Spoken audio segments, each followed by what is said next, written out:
All right. Back. Power went. What? Killed my internet connection. Sorry about that.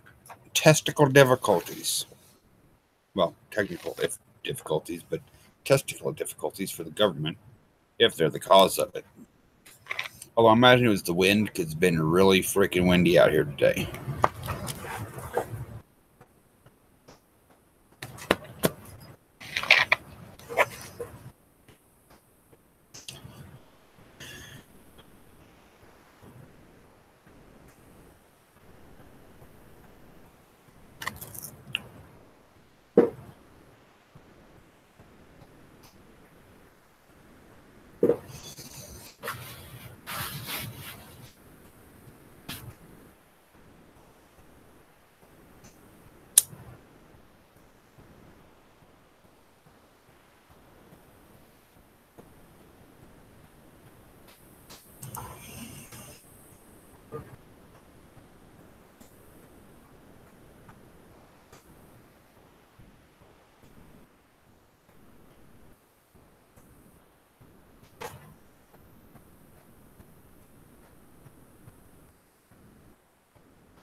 So that was interesting. I believe we're talking about what we're doing because of these so-called accounts being fake or whatever.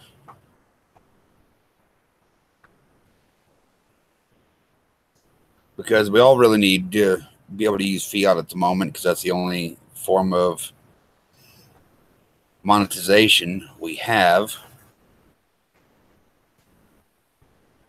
at the moment.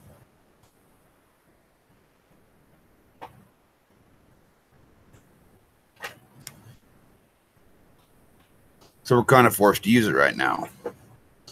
Now, a lot of people have been looking into cryptocurrency stuff. Some people have looked into other means. And the cryptocurrencies, I guess they're going pretty decent right now. Although, according to one analysis, they jump up springtime, kind of like everything else multiplies during the springtime. Yeah, the little bunnies and the birds and the bees and the wasquy wabbits. Bunnies and wasquy wabbits are completely different. Bunnies live in cages. Wasquy wabbits get in your garden and eat it. Pest. So you turn around and eat them for Easter.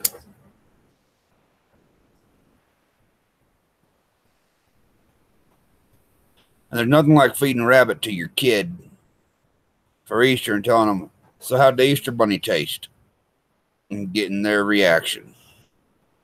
I'm just saying, I'm not a cruel individual. I'm a cook. I like tasty food.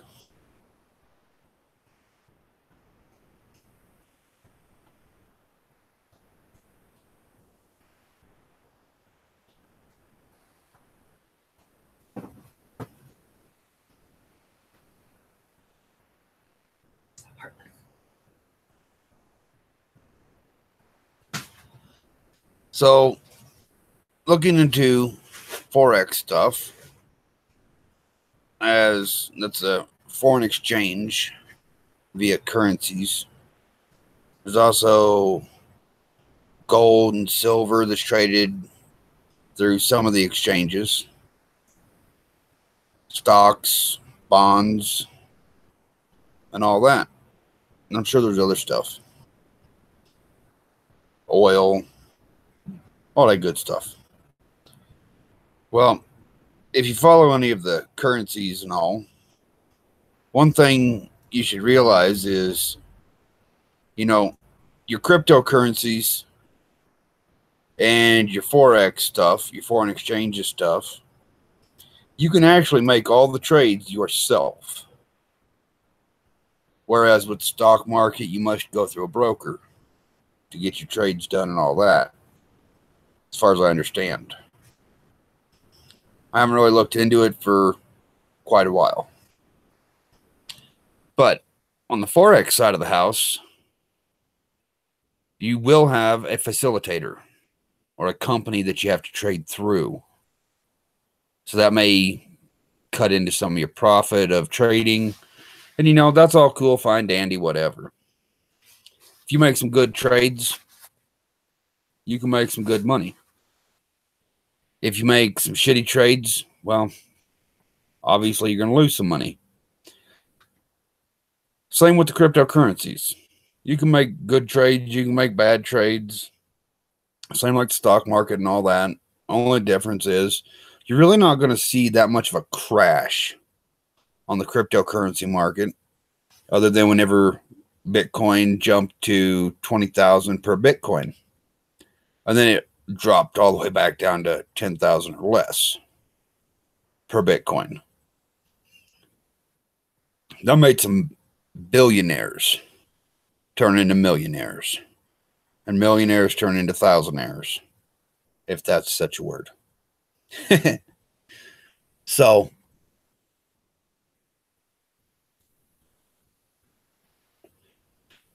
if you think about it, if you've ever had to go to a bank to get money changed out to a foreign currency because you're going on a trip, right? You're doing a foreign exchange. You're going to a bank that does foreign exchange. Now, the prices in which you're getting are based off of the foreign exchange system. It goes up and down all the time. Let's use an example. The US dollar to the Japanese yen. Say you want to go to Japan, right?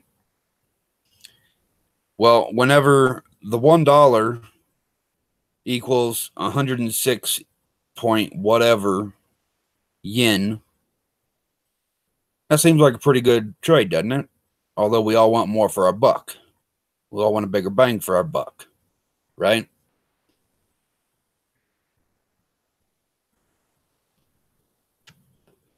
Well, the only way you get a bigger bang for your buck is if Japan's economy tanks or starts to tank, right? Or bad news is put out. Because then the market itself shoots up, goes to 109, 110, 115, which means for that $1, you're going to get 109 yen, 110, 115 yen for that $1. Now everybody thinks, woohoo! Yeah. Well, if you think about it, that's not a good thing. That means their economy is dropping. Are you sure you really want to go there now? Now, there was a point in time where the Japanese yen was equal to our dollar.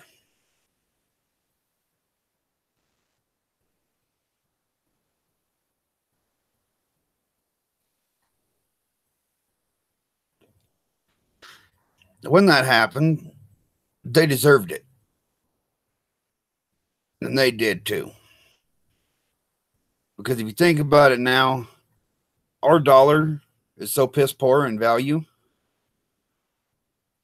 It should be $200 to a yen or $1,000 to a peso. But that just shows you how bad all the other economies are. And a lot of people don't realize that. The gold prices. Do you know what it says on the national debt clock of what gold should be worth per ounce? I'll tell you about it.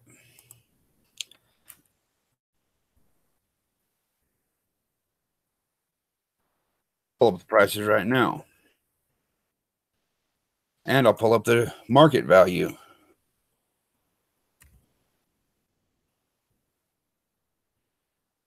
Gold prices to per ounce. Right now, gold is trading at $1,323.65 per ounce. Right?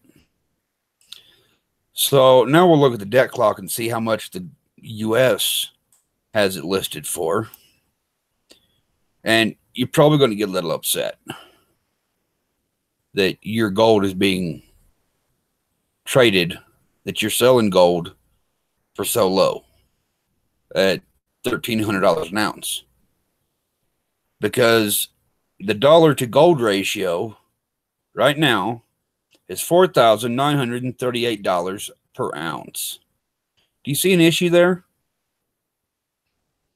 Do you know who says what the freaking gold prices are going to be set at?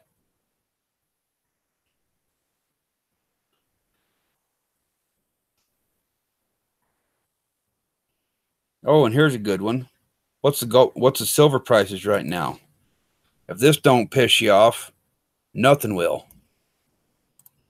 Let's look at silver. Silver's trading for $16.56 an ounce. That means that old Morgan silver dollar you have that you got from your grandpaps or your grandma, or you traded over at the coin shop, that's 0.999 pure silver or 80% pure silver that you're paying $20 for almost an ounce. Prices say $16.56. On the national debt clock, they are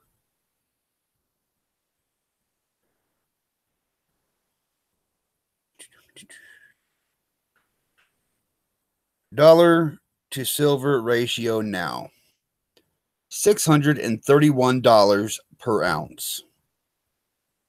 Now tell me this, why are we not getting that $631 per ounce of silver? Why are we not getting that $4,938 per ounce of gold? It's not like any more gold's being made anywhere. It's an embedded resource that we have to mine. And it will run out. Which at the point that we run out of it in the ground, prices will shoot through the roof.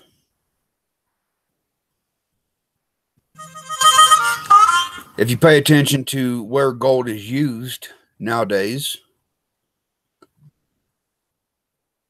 if I remember correctly, and I'll double check this,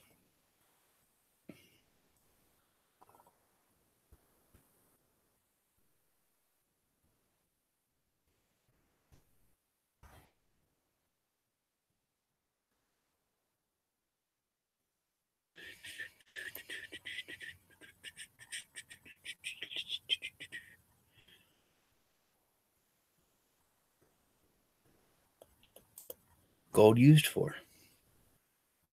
Let's check that. Because if I remember correctly, wow.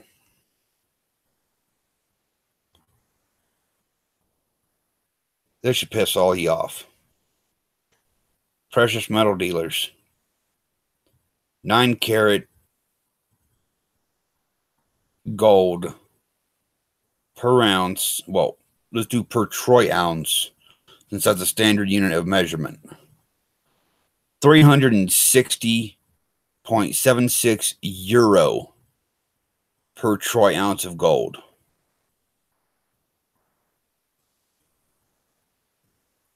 They should be trying to kill somebody, but they aren't. They're saying, here, have my gold. Let me have my money. Yay. Why? Because they're stupid. Why aren't we doing something? Obviously, because we must be stupid. Now, the people that control the gold prices, look it up on YouTube. You can find it. You can find the actual documentary where they say, from the person's mouth, yes, we we control the gold prices. We set the gold prices. Look up Mr. Rothschild, Mr.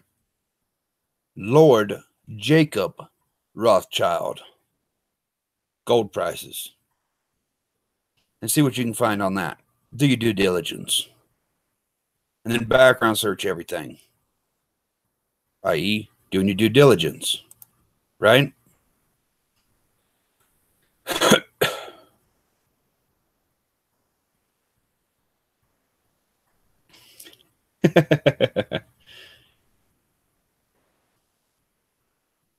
Yes, gold prices should be higher than 10K. They really should. The fact that gold isn't keeping up with Bitcoin befuddles me. I don't understand that shit at all. But, you know, it just is what it is. There's not much we can really do about it. Because the elite bankers of the BIS, or the Bureau of International Settlement, or the Bank of International Settlement, I should say, that has a floor that you will never get to in it, where they have big parties and meals when they go to talk about their stuff. It has no assets that are challengeable in court because all their stuff is held in trusts. Ah, what did I just say? Trust? That's an interesting word. How many people know about trust? Yeah, we're hitting all kinds of topics tonight. Everything. We're going to give a little education to the masses, if the masses choose to show up. When you're looking at trust, you actually have several types of trust. Now, one that's not commonly talked about, but is one of the more secure trust, is a common law trust. And a lot of people don't know about that. They know about an estate trust. They can put all their stuff from their estate in it, but they pile everything into one. Their house, their cars, their properties, all of their bank accounts. Where in reality, you should have bank accounts, personal bank accounts, business accounts, properties, vehicles, i.e. cars, bikes, motorcycles, trucks, RVs, watercraft, all that. Then if you have planes and stuff, you put your expensive toys over here. That way, if anything ever happens, it's not under your name. Because at that point, whenever you get in a wreck and they say, oh, this person has all kinds of money, what do? You want to sue them, right? I'm going to sue him for everything he got. I'm going to take his plane, his jet skis, his snowmobile, his side-by-side, his camper, and all 30,000 properties he has. No, lady, you're not. Yes, I am. No, that's not how it works. See, this person may have injured you, but that person has nothing. Everything is held in trust. Not in their name, but in the trust. Either in a corporate or a personal trust, depending how they split them up. It's amazing info. But, yet again, I'm only going to broadly touch these topics because you're going to have to go do your due diligence. Why? Because that's just how I operate. I know a lot of people get mad at me for it. That's fine. I don't care.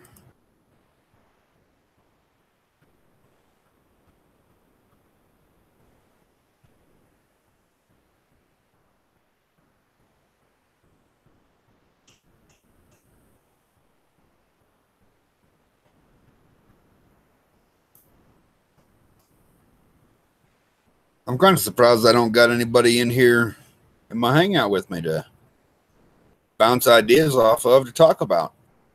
We could hit everything. Oh, do we want to talk about governments?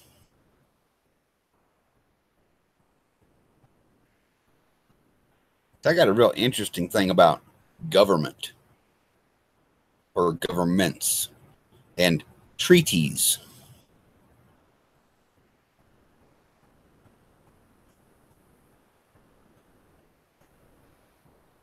Sorry, I know there's a delay because I'm watching myself over here to see if I catch up to myself that's over here that I can watch live. I can watch my hands move. When I stop and watch, then my hands are going to move again. It's awesome. Kind of distracting, but at least I can see the people in here talking with me, chatting with me, and all that.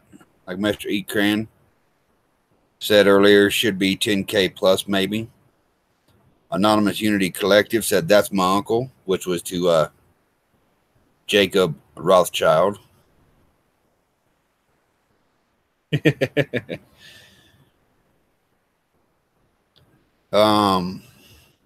yeah, trying to keep this going, let y'all find out some information and all to do your due diligence on.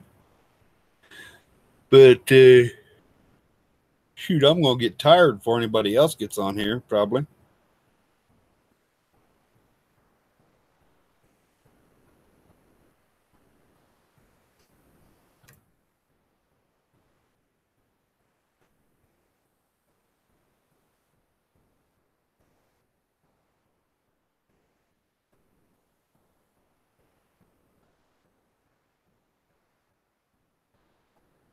There.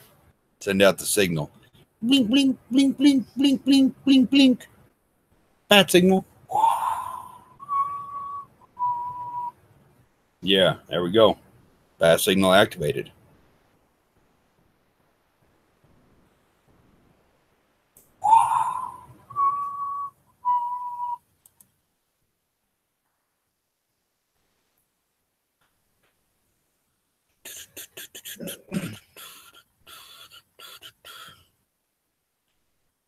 Let us go, Joe. I am live, yes. No one has joined me yet since the power went off and came back on.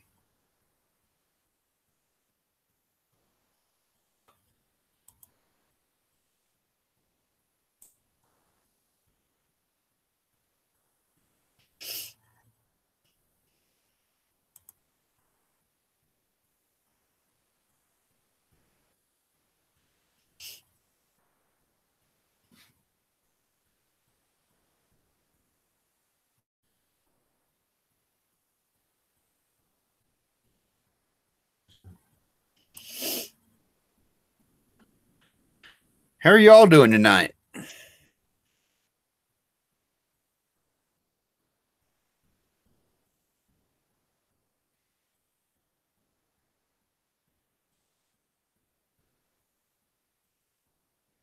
Crickets, crickets, crickets, crickets, crickets. Oh, when I need to have a cricket machine.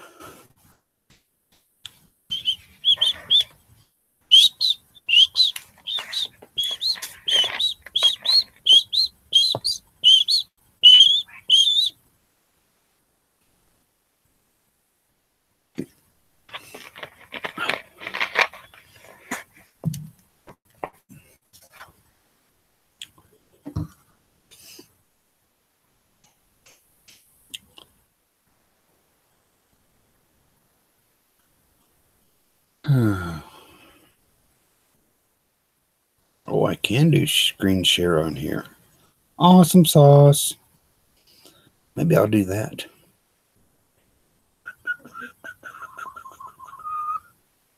But what do I want to look at?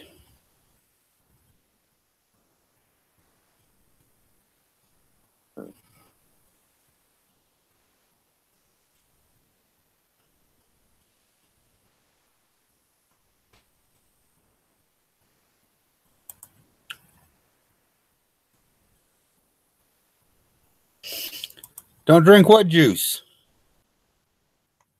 I ain't got no juice.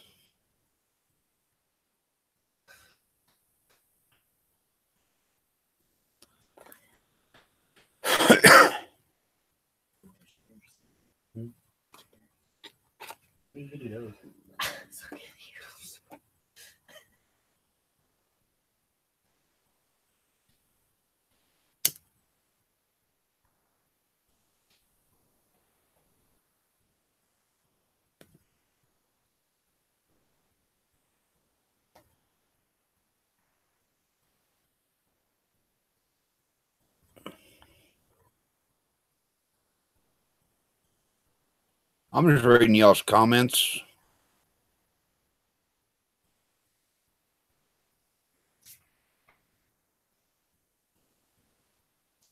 Trying to see about some interaction, you know. Y'all talking.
All right, take it easy. Let it go.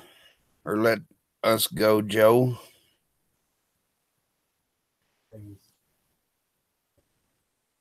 Sorry, this is beat. Whatever the hell that means. I don't know all the lingos.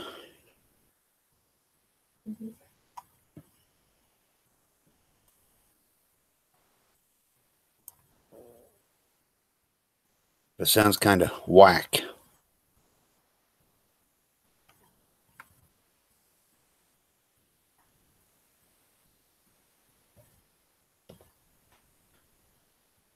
Yep, take it easy.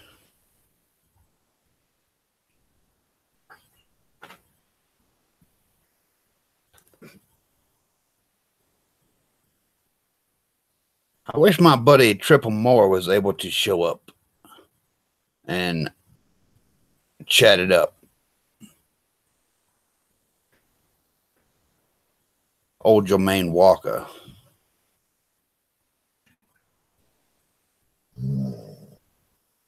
Or my Chad-tastic buddy Chad. Or hell, maybe even my motocross guy Ekran. Because that would be cool.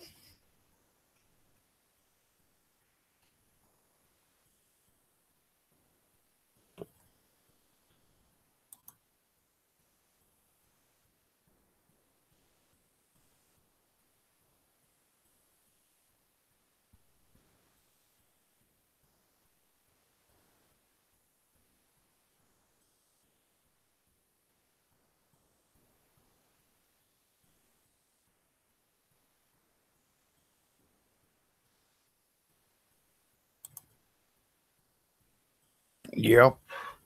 Interesting little group of people.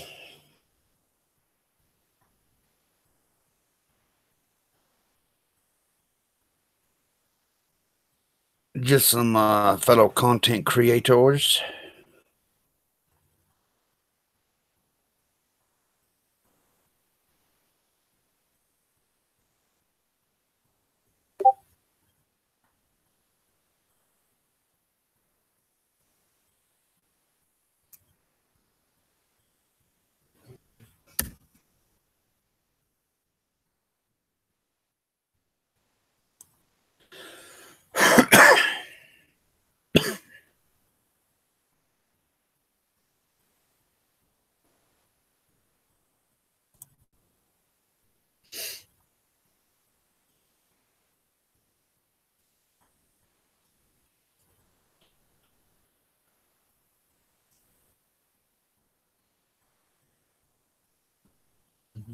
Let's see.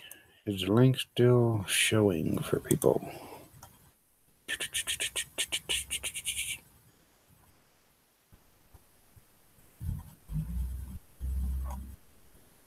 I guess I better drop that link again. Just kind of disappeared a little bit.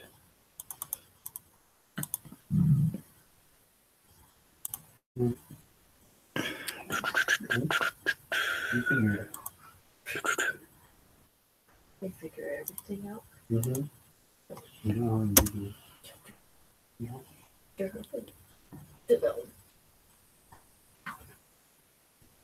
I think they might be in the wrong box. Let's see. And this will tell me. Yep, one's still over there.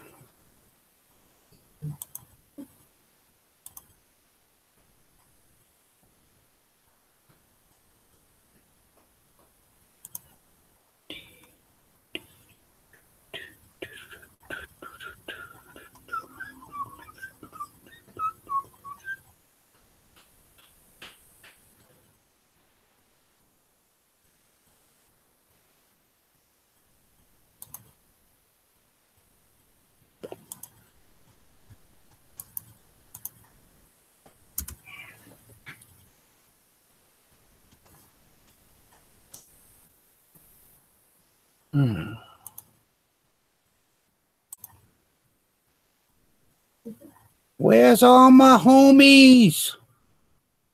They like to chitty chat it up. Oh snap!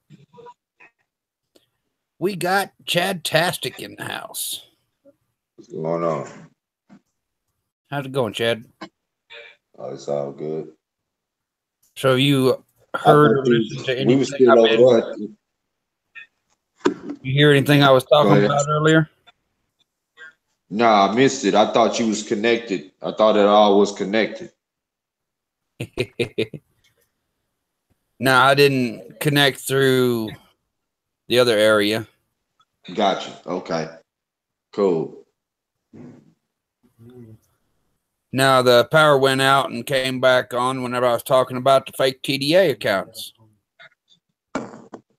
Yeah, Pocket was talking about some shit, and it just shut him all the way down. We can't hear shit he's saying. Yeah. I think we got targeted. Oh well. Wow. So, well, you know, it's not a lot of action going on. I hit a lot of broad topics, you know, so people can try to do their due diligence. You know how I roll. I talked a little bit about trust accounts, a little bit about gold prices and silver prices, the real gold and silver prices, not the ones we get told about on the markets, but the ones off the U.S. debt clock and all that.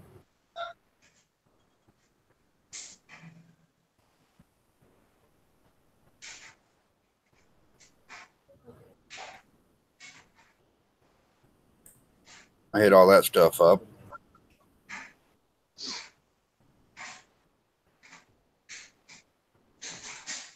You hit on some key points. Yep.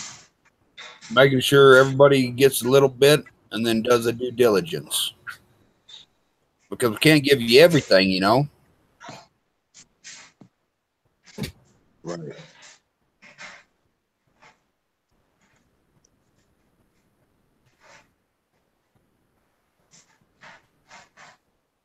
So what's going on, E-Crane? You trucking down the road or you out playing with your bikes?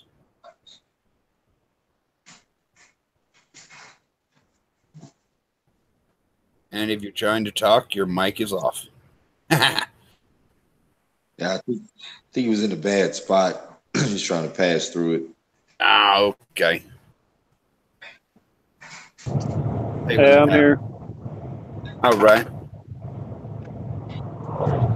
Yeah, hopefully coming into some good reception here, I think. You're good. Yeah, we can hear you pretty good. We can hear you good Yeah. now. Oh, snap. We got live feed from the truck.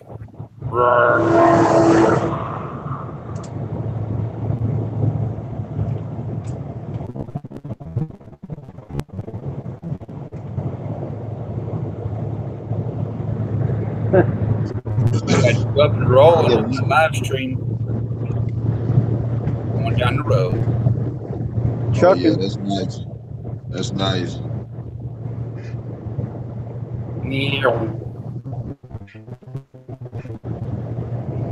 Oh, that's like it's almost keeping up the real time for you. It's Maybe trying to. Is it? Trying to entertain you guys.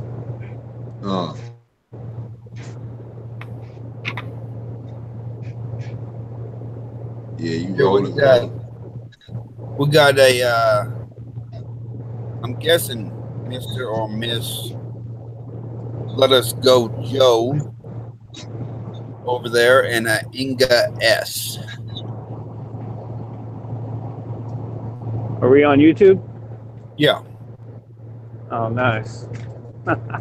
catching a little fly of the road as we go. Damn, now it'll switch back and forth.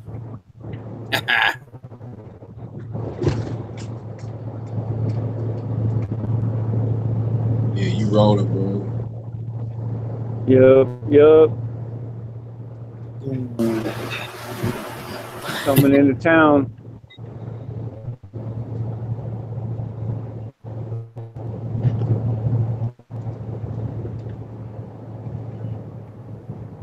You know, every time I see you live streaming like that on here, I just a country song pops up in my mind.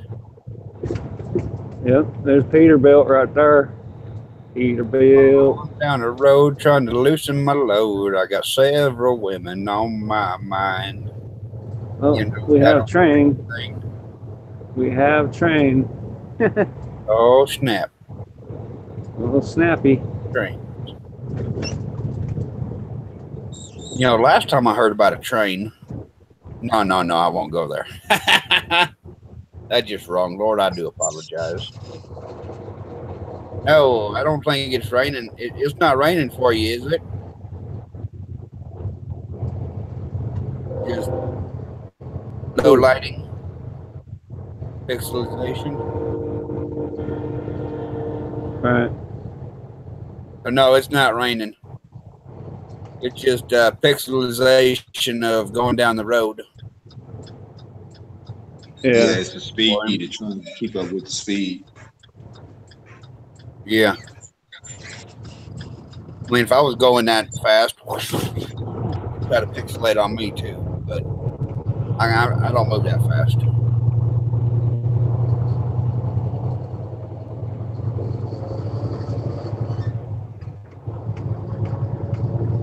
Oh, that's awesome. How's that? That's the camera's off.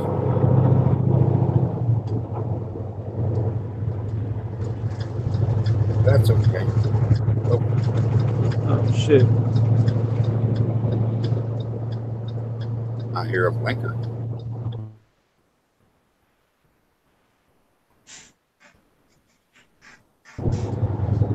Yeah. Look at that fucking load. Damn, he's got a fucking house on that thing. We can't see it. You got your screensaver on. Oh, is it?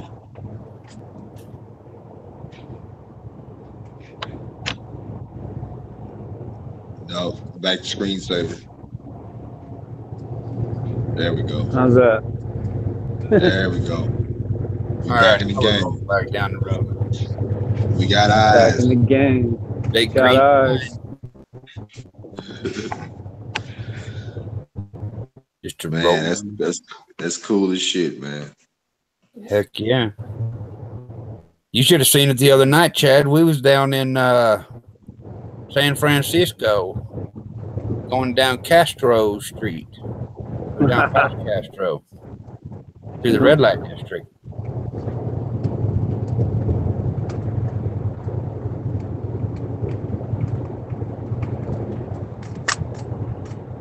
Shit. Almost got to run over some cops and all that because they're blocking the road off because of an accident. I told him I should have just ran him over, but he said no. Oh, there goes the white car. All right, I got you guys on the visor now. All right.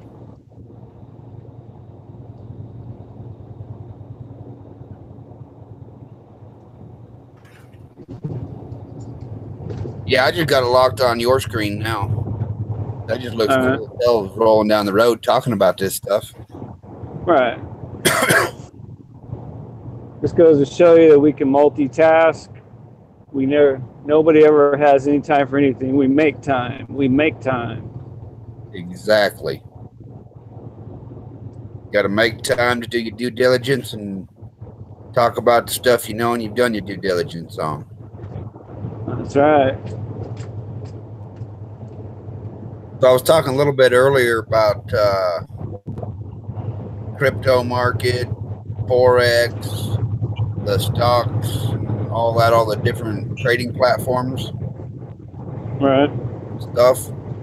And I was explaining that a little bit, you know, just broadly, so people do the due diligence, not just take my word for it, about you can do Forex exchange just like cryptocurrencies. You always have to have a facilitator to go through the area to make the trade, platform in which it's on and all. But you do not have to use a broker like you would with the stock market.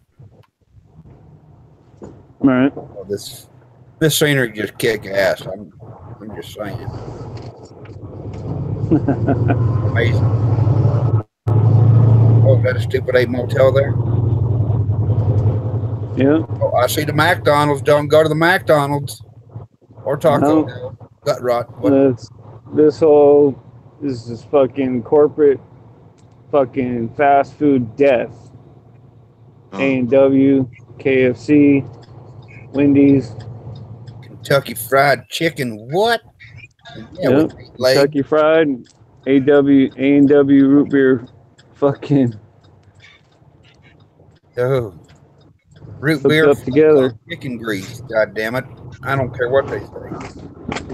Yeah. This is awesome. I love it. You pulling a 40-footer, brother? 20-footer? I got a 48. Oh yeah, you driving the shit out that truck, man. Yup. About to come into the yard right here. You guys are gonna come with me. Oh snap! The whole world's coming. We gonna get a bag in. Yeah. We going into the yard. Front row ticket to Yardsville. Show them truckers how to do it, man. Yeah. Show them how to real trucker do it. 60 mile an hour and a hairpin. Yeah. Back cave trucking, baby. Yeah. Back cave trucking. This is your real freedom being repossessed right here. You know how y'all stuck in cubicles. Here we got Ekran out rolling on the road. Pure freedom. That's it. Maybe doing it under a commercial license. Maybe doing it for a commercial company. But by golly, it's still freedom. Be out there on the road. Yeah. Amazing concept. Talk to the security real quick. Security. 7605. Yeah. All right. See how polite that was? I turned off the motor. All right, backing up. Right there to the right. So that's where we're going to be backing up to. Right here. That Lay's tater chip thing I just saw? Probably. Here.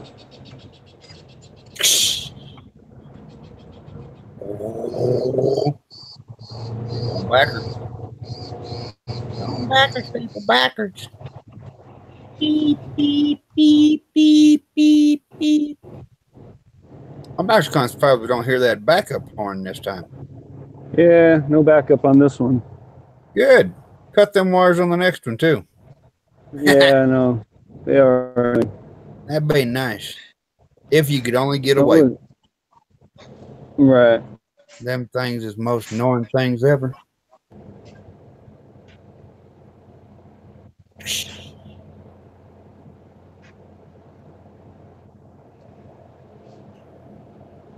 Shit. 48-foot back up.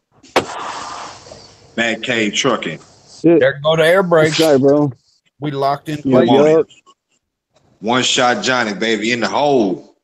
That's right. That's how we roll, bro. That's what she said. What? Oh, I'm terrible. I'm a very terrible individual. Terrible. Yep. All Just right. like that. Pop it off of your screen. Since I know you can't show the loading docks and all. Yeah, it's all good. Back cave trucking. We on time. That cave trucking. Come get it. Who want it? So there y'all got to see a little bit of not quite motocross, but road crossing. Road crossing up in this butch. That's how we roll. I think one of these days we're gonna get him while he's out on the motocross stuff, playing around. We're gonna be live. Yeah, that'd be cool as shit.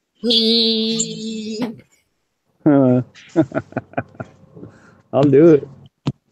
Figure out a way to mount my fucking camera on my phone. Do a fucking Google Hangouts live while racing. No, you probably can't see his face.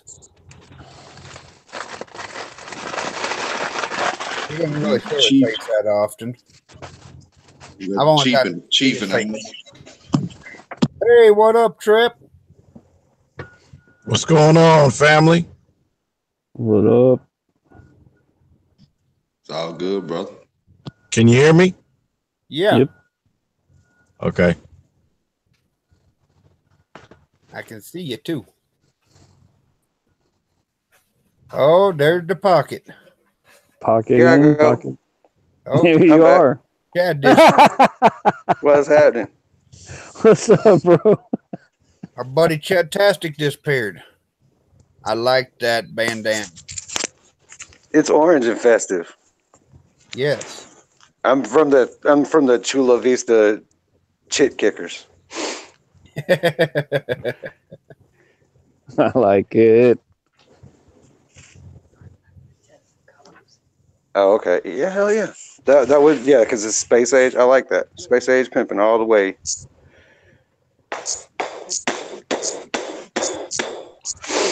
All right, let's see. I got to figure out how to do some shit. All right. What's happening?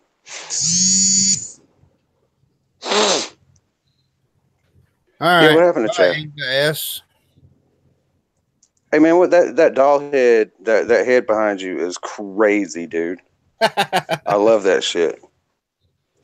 I love that shit. Doll head has a mind of its own some days. I think it kind of like turns a little bit and then turns back. Nice. Hell yeah. Could just be because I went up there, be turned out a little bit towards the wall over here. But I think Turn toward the wall. Took my hat off it. I turned it. So yeah, it's a little creepy looking. Yeah, it is. It's creepy as fuck. But there's some places like those that I like to frequent where creepy is good. I do everything for nefarious purposes from here on out. It's my new favorite word, nefarious. You can ask my homeboy Jadarius. I do all of my shit nefarious. I was looking for a triple. I'm like, there he is. I'm cracking jokes because I can't be serious. Top of the morning, mate. What's up, brother?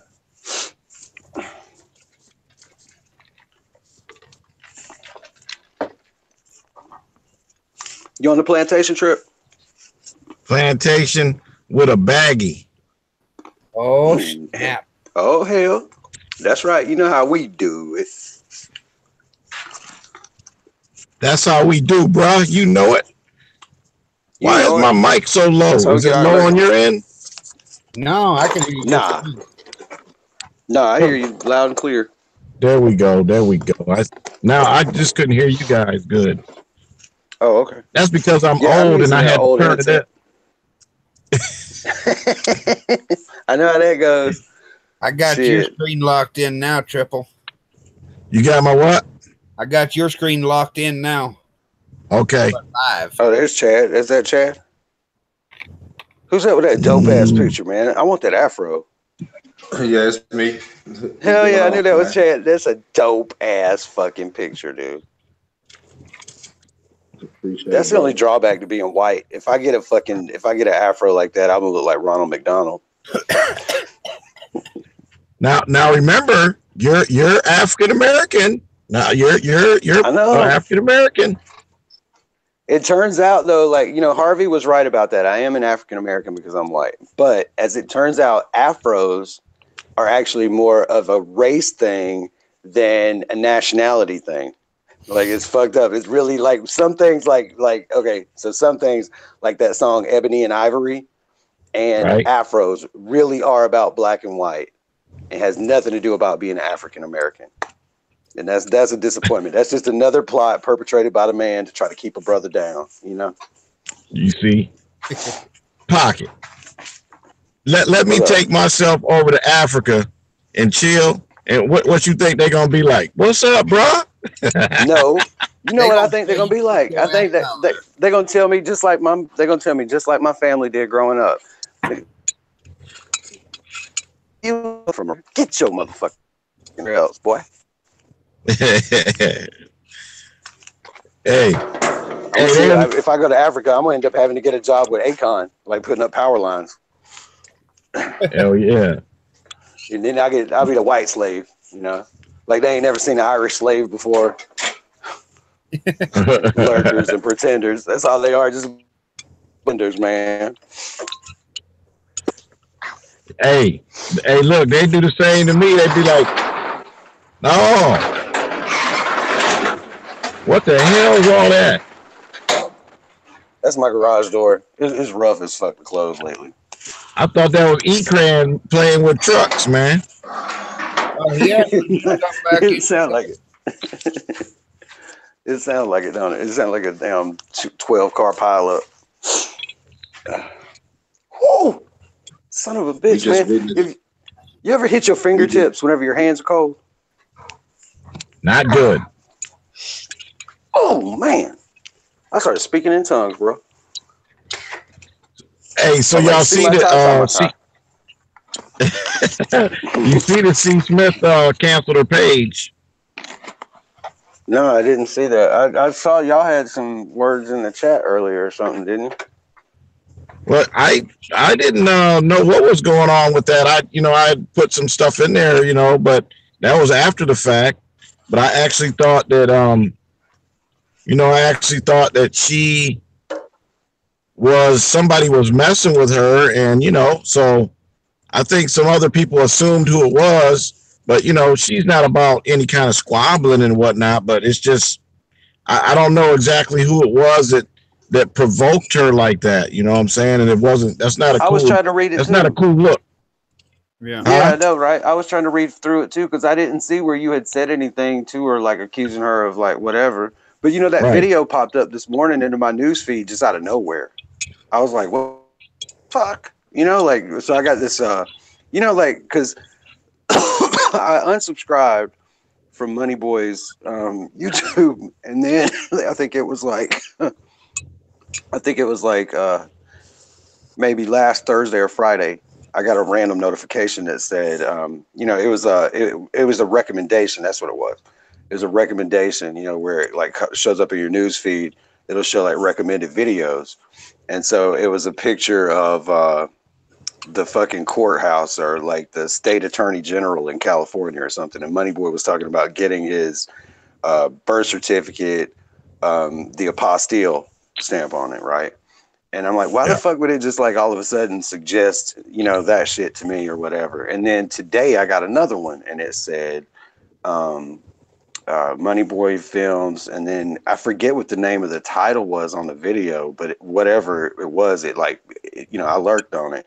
And so I clicked on there and it was just a C. Smith testimony promoting his page. And, she did the same thing for me and Janet on the same day. She promoted everybody's page. And like you said, she ain't about no drama and no squabbling. Like she ain't going to argue with somebody. She just going to move on. And it's unfortunate that like when there could have been a discussion and we could have like kept somebody. See, like, cause like we're being portrayed as a group of people that have become judgmental and we've become critical and we've become like hyper serious, and that we're basically, we built this group so that we could alienate ourselves and push everybody else away.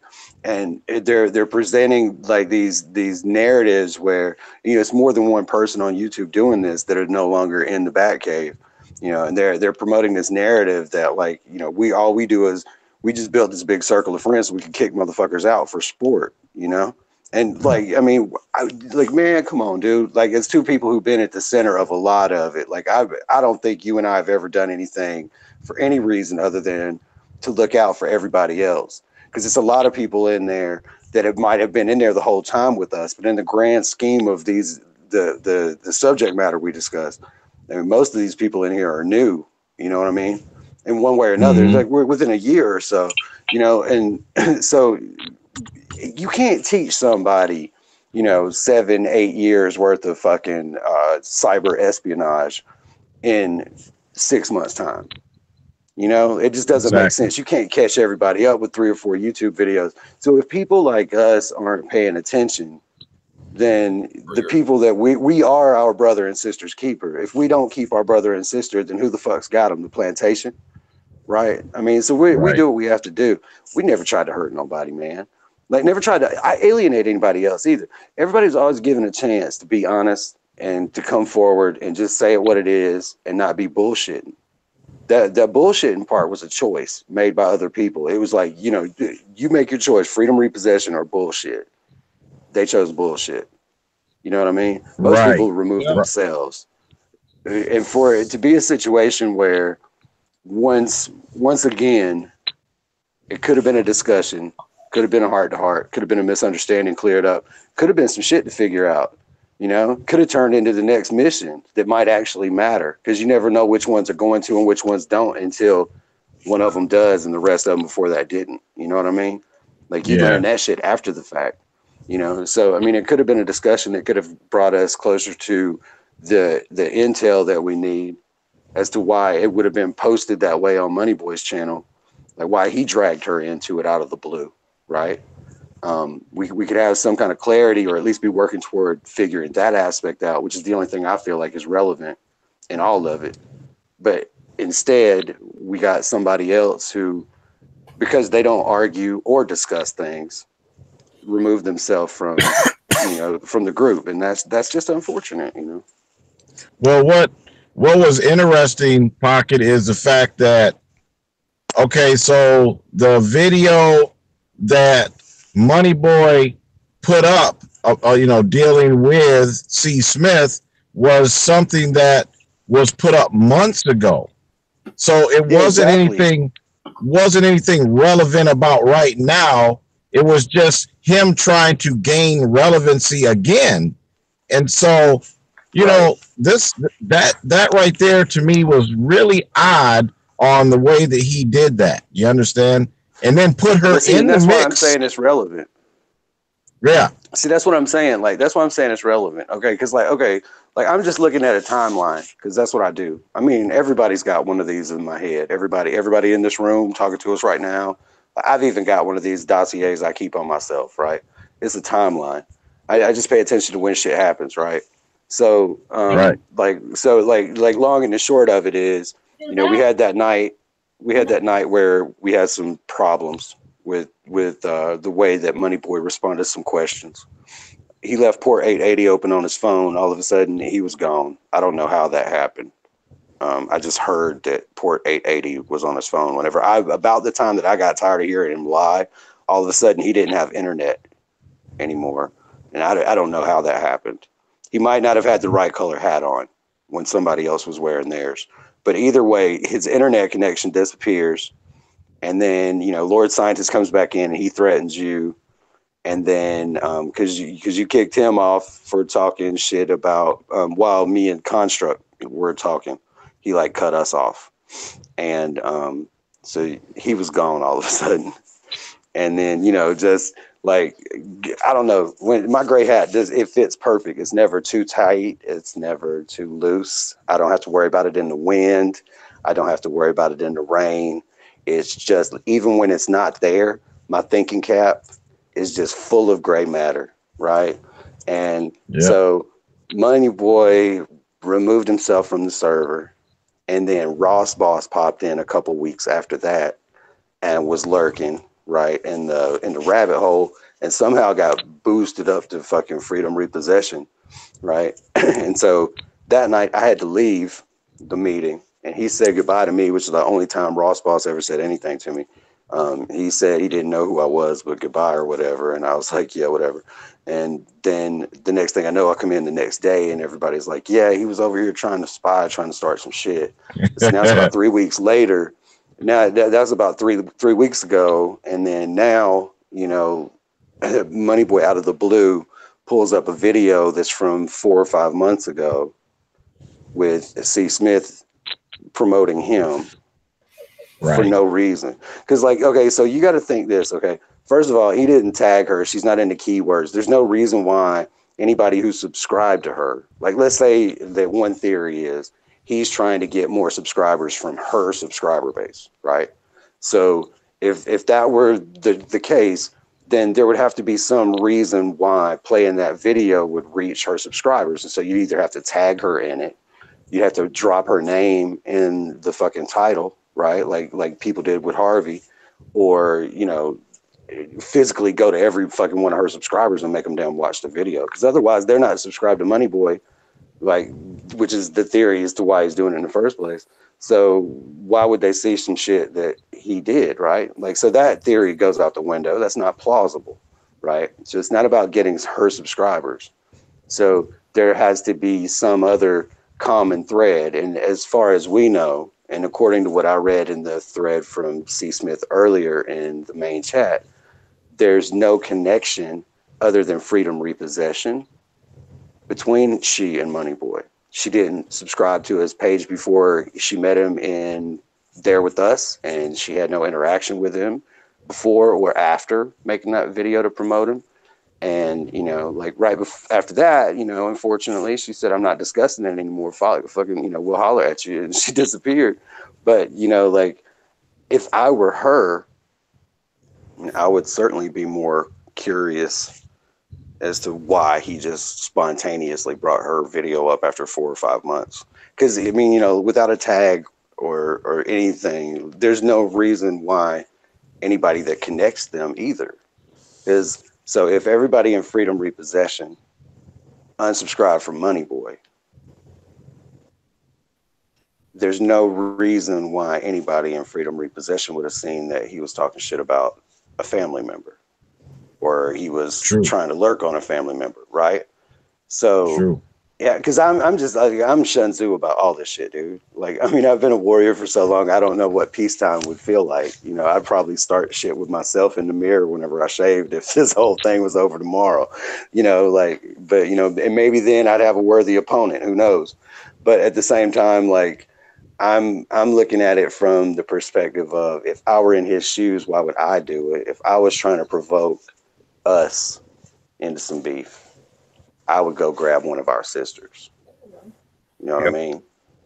And so that if I were her, if I were one of our sisters, you know, then I would say the exact same words, but I would consider the fact that I might be a target, you know, and if so, if he's targeting me, I would want to know what the fuck he, like, you know, like what you doing with my name in your mouth in the first place, let alone like using my mouth, you know, using my mouth and some shit I said 5 months ago before I found out about your dirty ass. Like, why would you, you know, and right.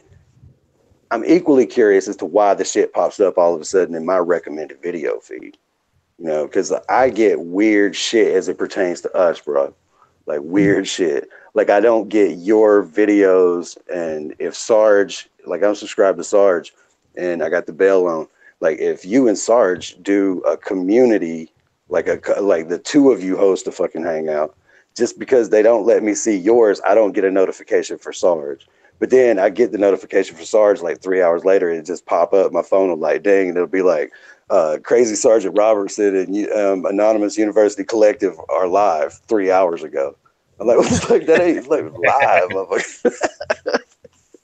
Wow. I'm like, y'all some live motherfuckers. I'm like, damn, Google, y'all need to Google accuracy. You know, like Google needs to Google like fucking accuracy because they ain't nothing accurate anymore. Damn straight. Yeah. They're on a warpath. I mean, you know they are. I mean, big time. Look what they just did to the health ranger. I mean, they're on a path. Oh, I know, man. Hey, and I'll tell you something else too. Some of these channels that they deleting, man, there ain't nothing. You know, to me, the equivalent would be like if in a physical world I was going to be a piece of shit, like they are about deleting some of these channels that they're getting rid of, I would have to go up to a little old lady, not crossing the road, not walking her dog, on her deathbed, right? And with her last fucking breath, I had to choke it out of her and punch her in the stomach and piss on her granddaughter and run down the fucking hallway naked, like saying the fucking national anthem backwards. That's the only way I could be an equivalent piece of shit to how big of a piece of shit Google is being about this channel deletion shit. And I don't care if they're listening right now. They can tell their mama I said it because, you know, they ain't the only ones that know how to program. You know, we got fucking... Speaking of which, I better make sure my GPS spoofer is on. Hold on. Yeah, let me check my VPN and things and, you know. Yeah. You know, my girlfriend asked me earlier. I dropped her off at the grocery store. Get off the dark web, disconnect the VPN, you know, and things. Yeah. Let's check it all out. My girlfriend earlier, I had to like run some errands earlier, and I dropped my girlfriend off at the grocery store. And so I was supposed to just like go right up the road and like run my little errand and then like come back and swing through and pick her up, right? So I got down the road and started doing what I needed to do and whatnot. And she texted me, and we got this GPS family app, right? She texted me and she's like, hey, the GPS says that you're in Mississippi. Like yesterday it said I was in Stockholm. But I was like, so it says I'm in Mississippi. She said, why does the GPS say that you're in Mississippi? You couldn't have made it to Mississippi. Welcome into Sweden. And I'm like, you know, I told her, I was like, you know, I'm a hacker, right? Like, I mean, I can't just have anybody knowing where I'm at. You know, like I try to play it all like dark and lurky. Like, come on, girl. I told her I like wrote a program, like an app with this free Adobe program I got from my phone. I like wrote another app that made it look like wherever I want to go in the world, that's where I'm at. She totally believes all that shit, man. I have to tell her, look, I'm lying to you, you gullible motherfucker. Like, how can I trust somebody that gullible? You know? Like, yeah. Nah, she's cool, man. She's 100% better, like, than she was before. You know, a lot of this whole fucking breakdown shit and everything else happened. So I'm back to feeling like the luckiest dude on earth and having a reason to feel like it. I always feel like it. Sometimes I just ain't got no reason. I'd be different if she was in here right now, though. I probably wouldn't be talking that shit. Y'all know what I'm talking about. No, we lost Triple. Uh-oh. That's what I'm talking about. Google fucking. Dang it. Google grabbed him. I was going to try to jump in there and say, hey, real quick, I got a kratom testimony over here from sister-in-law. But he disappeared. So I know he's going to want to ask some questions, you know, just how he is. Right. So I figured I'd try to have him in here. Of course, he may have to do a check-in or something. I don't know. Let's see. Hey, look, dude. There's a face in the fucking clouds, man. This is so wild, dude. There's a fucking head in the clouds. They're watching you. It just looks so... Wow.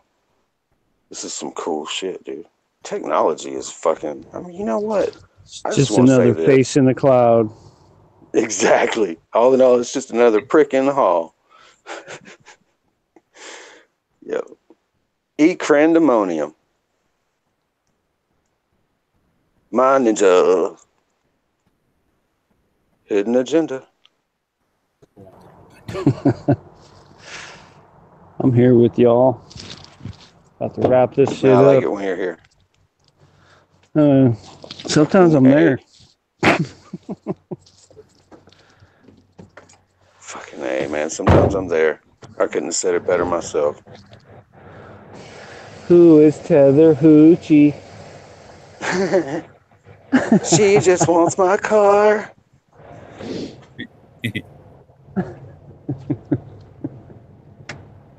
Fucking A, man.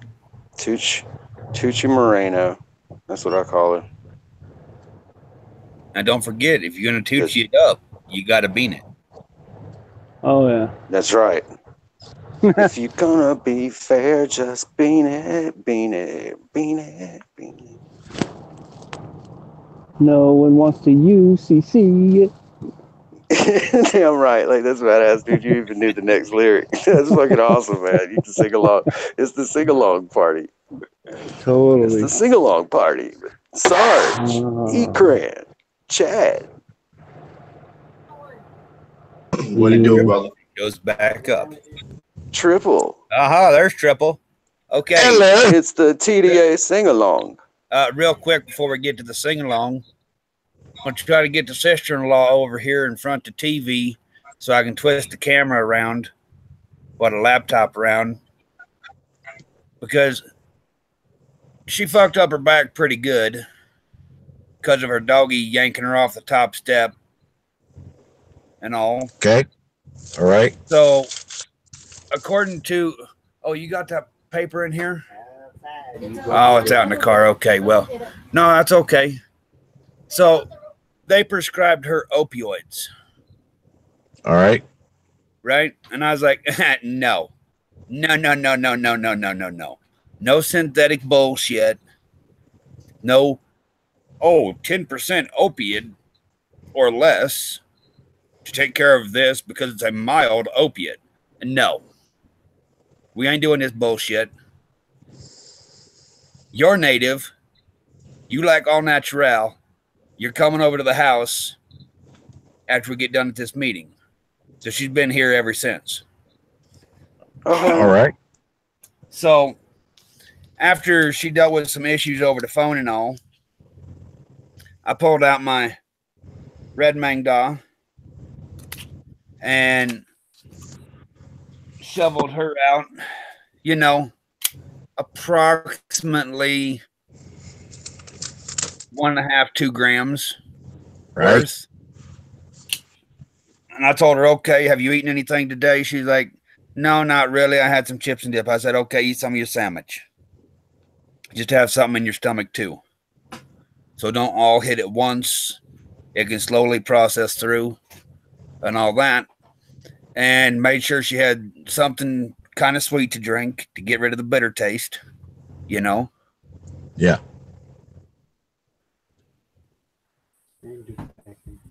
Uh-oh, here come my doggy. What are you doing? Lay down. Lay down. Lie down. Sorry, he gets to be real. No one else can usually see it. You sound like fucking. You sound like Mr. Wolf, Neo Wolf.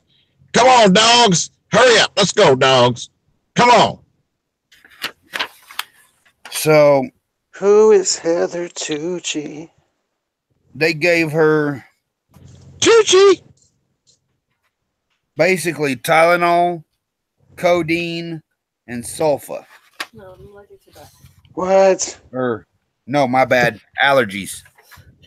Sorry. Man, that's some bullshit. Here we go. Opioid pain medication safety. Here's what That's they some get. bullshit. What the? Okay. Wow. Wow. Right. What the? Yeah. Now, if they're saying side effects of opiate pain medication is constipation can be avoided by drinking liquids, eating fiber such as fruits, vegetables, and bran, exercise like walking, use of over-the-counter stool softeners like Colex, or a laxative like milk of magnesia or Miralax. Nausea can be avoided by taking pain medication with food or on a full stomach. Drowsiness. If you feel drowsy, call your doctor to see if you should keep taking opioid medication. Dizziness or confusion. If you feel dizzy or confused, call your doctor to see if you should keep taking opioid medication. Now, why in the fuck would you prescribe that shit to somebody if you're saying, oh, if you get this, you better call us to make sure you should be taking it? You know what I mean? That's just wrong. That is some Why fucked even up give shit, it to dude. them? Exactly, Triple. It's about big pharma. All about that money. All about the money ain't a damn thing funny. You got to have a car in the land of milk and honey, baby. Come on. That's it. Exactly. That's the truth. Amen. Hallelujah. And we all know how these opioids work and all that, all the big pharma stuff. Yeah. It's not on a as needed basis. It's every so many hours. Right. Like 4 to 6 hours. Yeah. Yeah. And hers was prescribed for every 6 hours. But it says here as needed basis. Take when you start to feel pain or before activity that causes pain. That could be any fucking thing. You know? There's also taking a Right. That's a good point. Let's see. I mean, you know, it's not about that. Like, I mean, you know, it's because, you know, the thing is, like, it's what makes it also fucked up. It's just about getting people strung out, you know? Like, and so many people have no idea, like, how much it's not as, you know, like people like to think, people like to believe that shit is, you know, like, it doesn't happen to me. You know, it's that kind of fucking thought process or whatever. People be like, oh no, it won't happen to me. Like that they don't do that with my pills or whatever the fuck it is. And then all of a sudden it is with them. Fuck it. And you know, it's another way you could tell somebody on them hardcore opiates is they gonna sit there and doing this shit. Watch me on the screen. Scratching. Yeah, right. Exactly. You know, exactly. Like a damn dog got fleas and shit, man. Because it's fucking the nerves up, man. It's got the nerves and the impulses and shit. And that's eternal. Like that's the, you know what I mean? Like that's forever. It's not like, oh, they're gonna get to this point where it's like, oh, I don't ever get fucking, you know, like you'll make it through your withdrawals and all that other shit. And I mean, you know, but life ain't gonna never go back to being where you don't fucking crave it or, you know, you're not running a risk. I mean, like there's a lot of stories about people that, you know, have broken the addiction, you know, like after it took their family down to where it was, they were about to lose everything they had. Right. And then they cleaned for 4 or 5 years, 6 years. And then the next thing, you know, you hear about them. It's like, they all fucked up now.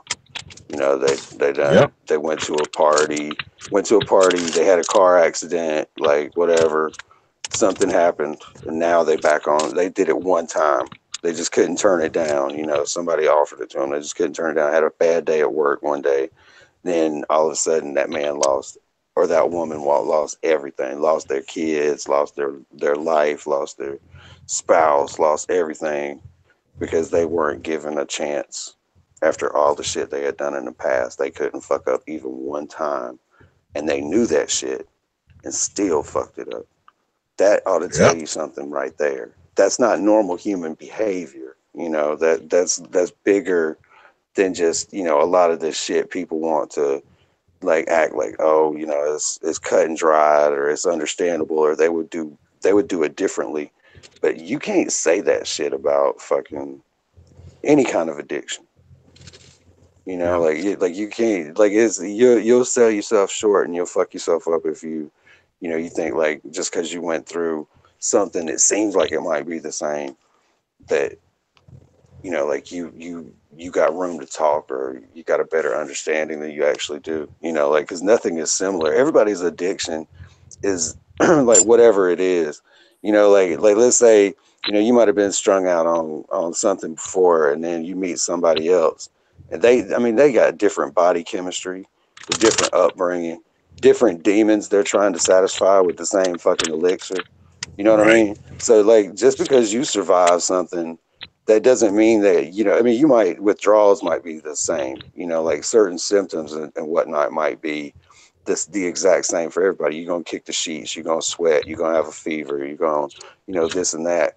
But overall, the experience itself and the demon itself, for that matter. So what you got, Sarge? Her diagnosis for this visit, for the reason for the visit was a fall. The diagnosis was closed compression fracture of first lumbar vertebrae. Initial encounter. CMS/HCC. They gave her Valium and morphine at the hospital. And then they're sending her home with an opioid and Motrin. Sounds like the damn military to me. Mm-hmm. So I gave her approximately, let's say, 1.75 to 2 grams of Red Mang Da. Shoot, I don't know, probably 5 hours ago. Hold on. 1 second. How long afterwards did you give her the Mang Da after she's been off of the real opiates? She hasn't taken any pain meds today. Okay, because you know what I'm saying. Just make sure that's totally, you know, separate. Oh, I know. Okay. I made sure before I even thought about it to make sure All that right. I didn't have anything else in her system. Cool. So here's the sister-in-law. Hello. If you want to ask her some questions. Oh, and there's my partner over there. Howdy. Hello. So how's it feeling on the natural? Lot better. Lot better. Isn't that something that a regular plant, you know, that's native to this earth can just do wonders for you? Oh yeah. And then they try to take away that, you know? Yeah.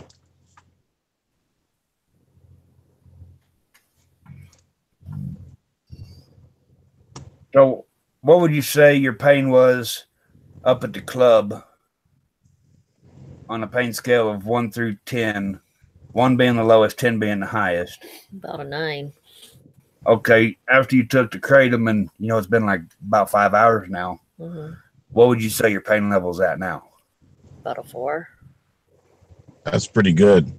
Yeah. That's good. And right now. That's awesome. And you figure that's 5 hours later. Now, even if people that can attest to this, even when they take something like a Percocet really is only going to last 4 hours. Right. You know, so. And that's what I want. And it's only going to last 4 hours for about 3 months. And then after. After that, it's not gonna last 4 hours anymore. Yeah, you're gonna have to raise that dose. And then once you get to the point where you raise that dose, you start having anxiety attacks. And so they give you some shit like alprazolam. And then now all of a sudden alprazolam doesn't work. And when you run out of oxycodone, you can't you can't think straight. You can't do shit. Everything gets on your nerves. You're starting to itch. You get fevers for no reason at all. You have these weird fucked up dreams, and you have no alprazolam, and you have no fucking oxycodone, and you're like, what the fuck do I do? And so you talk to your doctor, and your doctor's like, you know what? It's just the alprazolam fucking with you. Let me give you some Klonopin. Right. It's going to work way better for you. It's also and then they ping pong you back and forth. Then they take you, maybe they put you on Demerol patches, morphine lollipops, fentanyl, Roxanol, Suboxone, methadone. I mean, they have this, like it's almost like going to a fast food restaurant. They've got like all these different combos, you know. Right. Like, come get your opiate combo, and it's. They also have me on medication for PTSD and all that too. Yep. Okay. What like Xanax or something like that? Yeah, that's exactly what I'm. I can't remember offhand what they are, but one's starts with an F.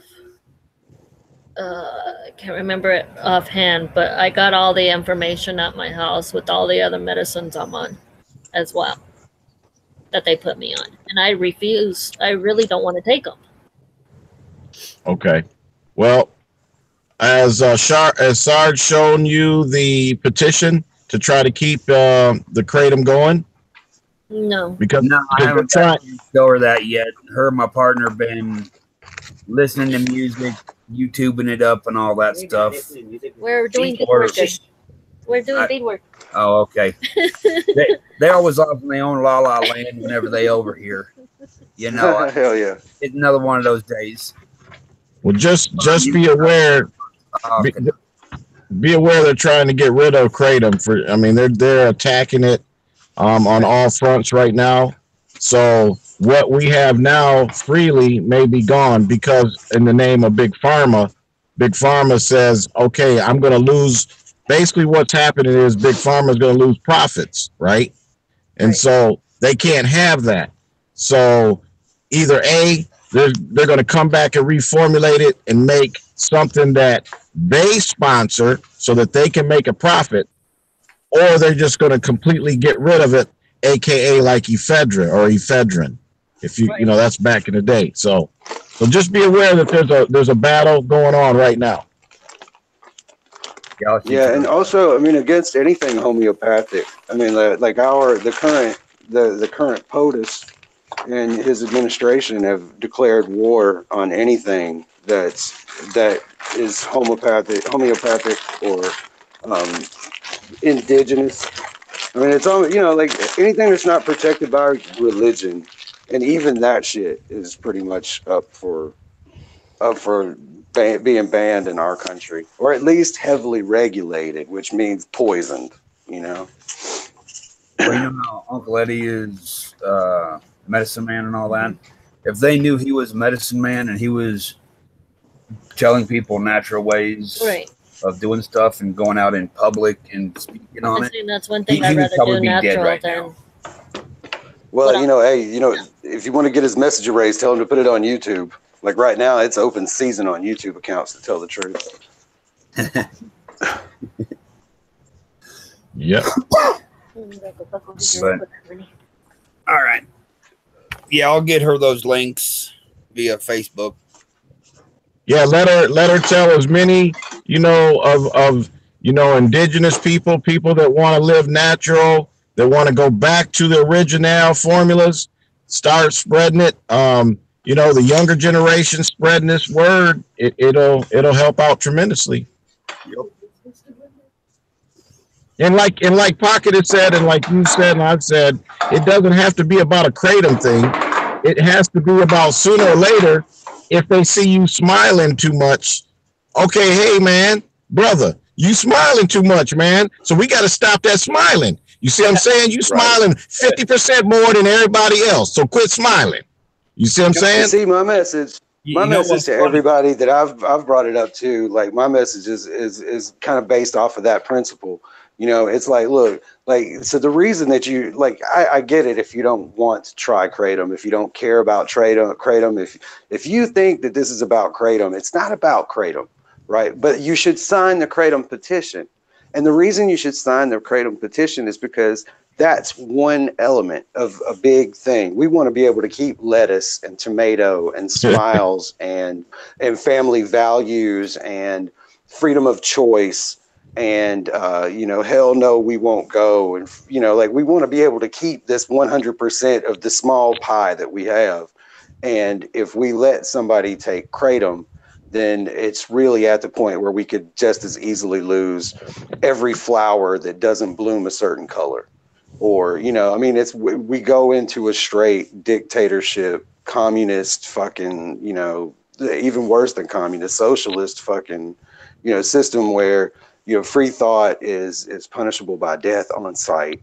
And, you know, you've got people who are from our society getting paid by the society to kill other members of the society on site, like play judge, jury, executioner, all in the same, just because you go against the commandments. You know, we're too far into written history. All right, like everything up to every sentence that I finish.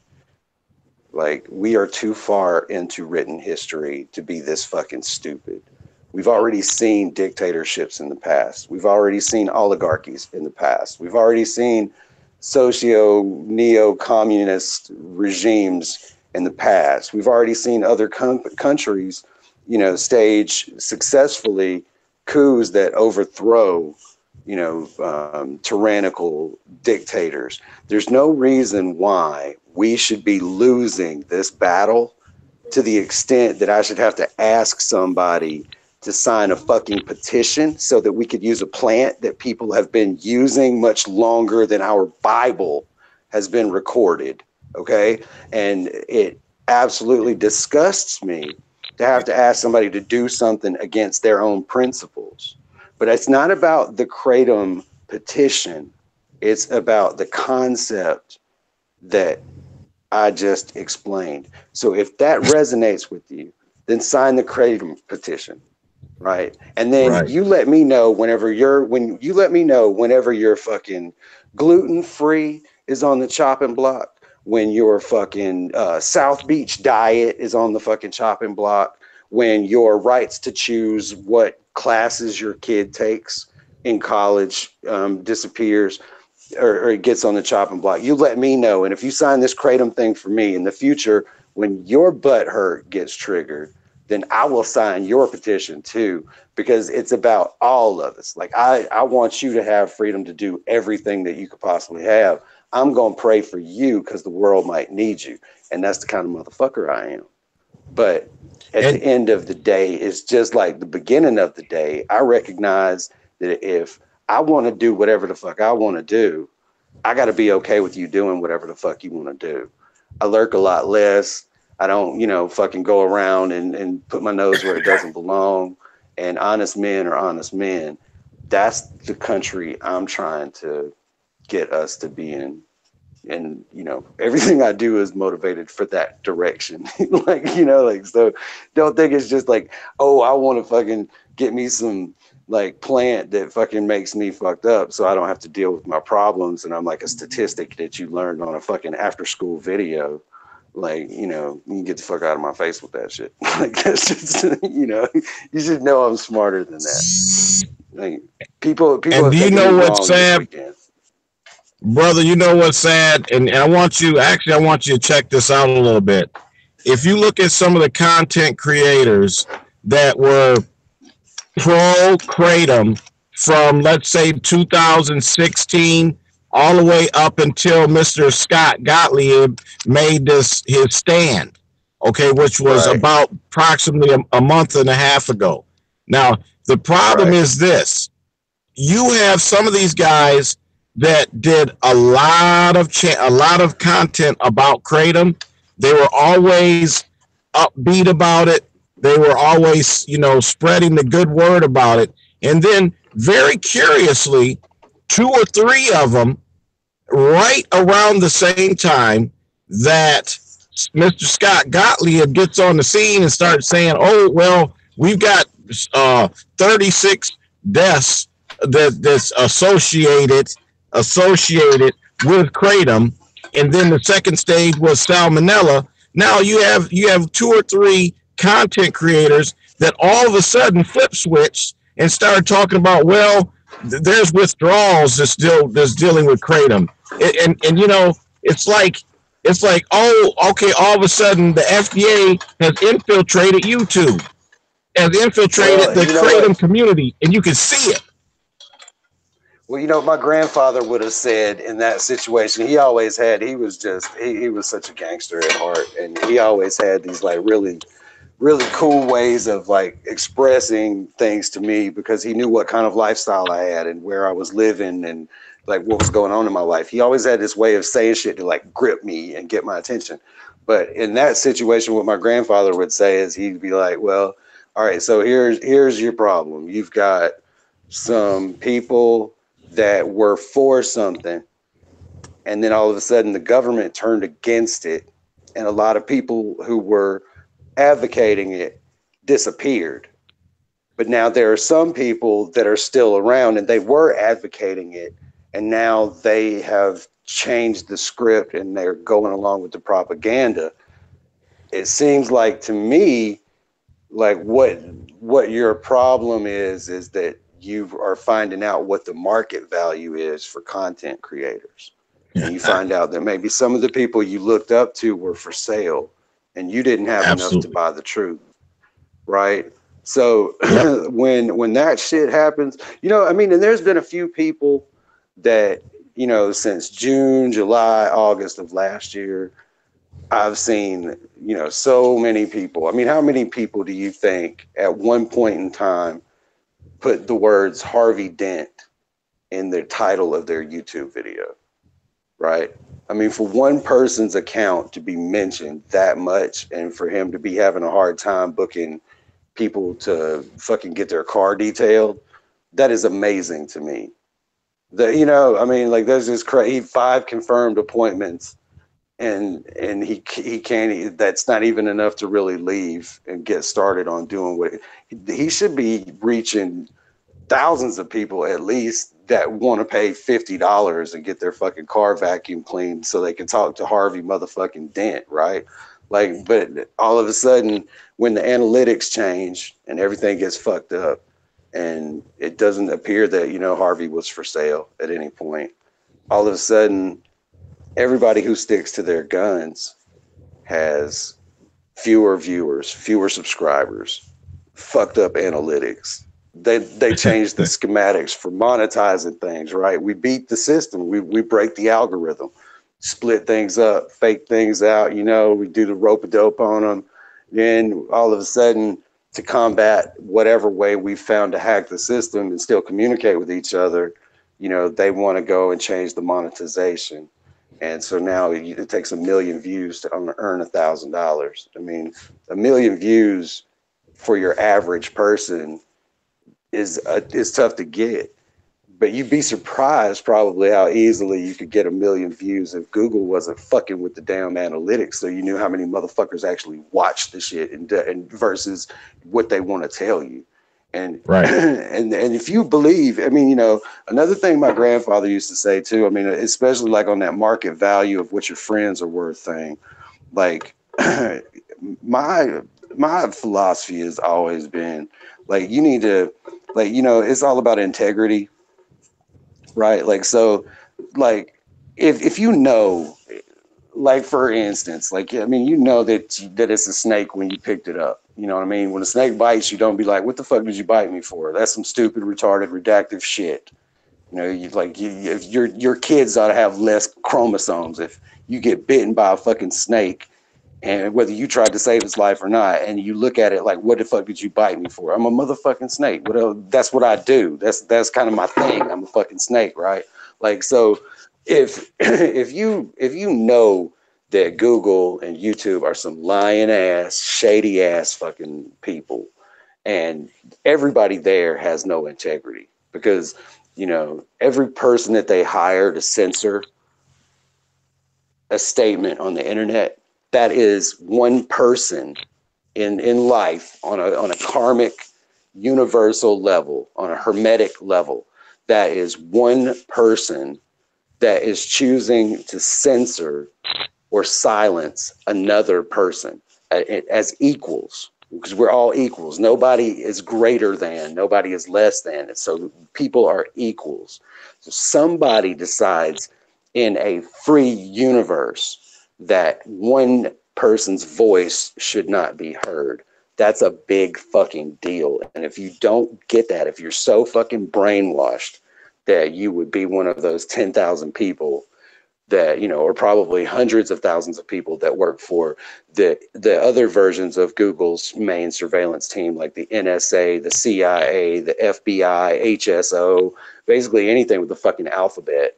You know, if you look at all of the people who are choosing to keep other people's voice silenced, you have to realize that their wrong multiplies the momentum of that right in the long run. So the harder they work to justify being dark, the light is going to proportionately shine brighter. So for every negative drop of sweat that goes into that machine, the positive energy from the machine itself, the amount of work that gets done, the efficiency of it just becomes so efficient. You know, it just becomes so prolifically, perfectly adaptive that where it used to need oil for lubrication, now it just needs water. It just needs a little bit of water and a little bit of truth, and it'll fucking snowball, and it'll bowl people over. You'll wake up 15, 20 people every time you open your mouth. You know, the upper echelon of that that cycle, you know, maybe you've got 15 million people that see your shit on YouTube. Maybe it's being translated into 4, 5, 6, 7 different fucking languages on YouTube in the closed captioning, but your analytics says that you had 35 views and you got 1,400 subscribers. Right. Either way you win. Like, you know what I mean? Like, I mean, yep. It's, to me, I think that it's cute when somebody goes out of their way to get my negative attention to piss me off that much. You know, that reminds me of some shit my little brother used to do. You know, like that's cute. You know, I'll knock your ass out if you come out behind that cubicle.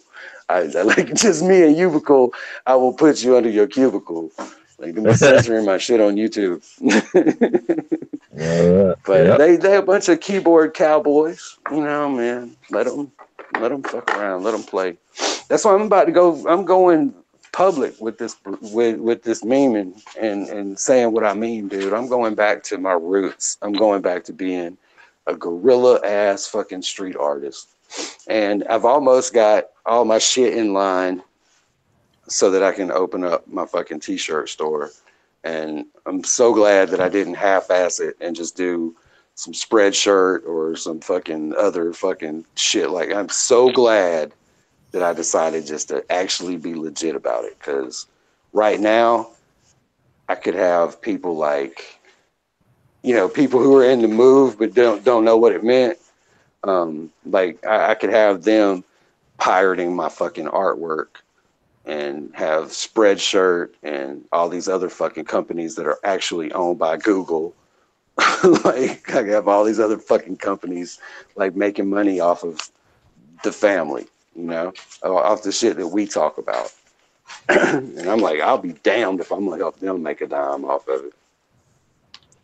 And you know what, Pocket? What's funny is, if you think about Google, and you think about it right now on YouTube, they got a team that works 24/7 just to monitor what we are doing, 24/7. Exactly. Well, and like, look, man, I'm gonna tell you, here's the analytics. Like, for real, there's about 15 different agencies that have, I believe, like somewhere between 60 and 70 offices nationwide. And from Google all the way up to their parent company, the NSA.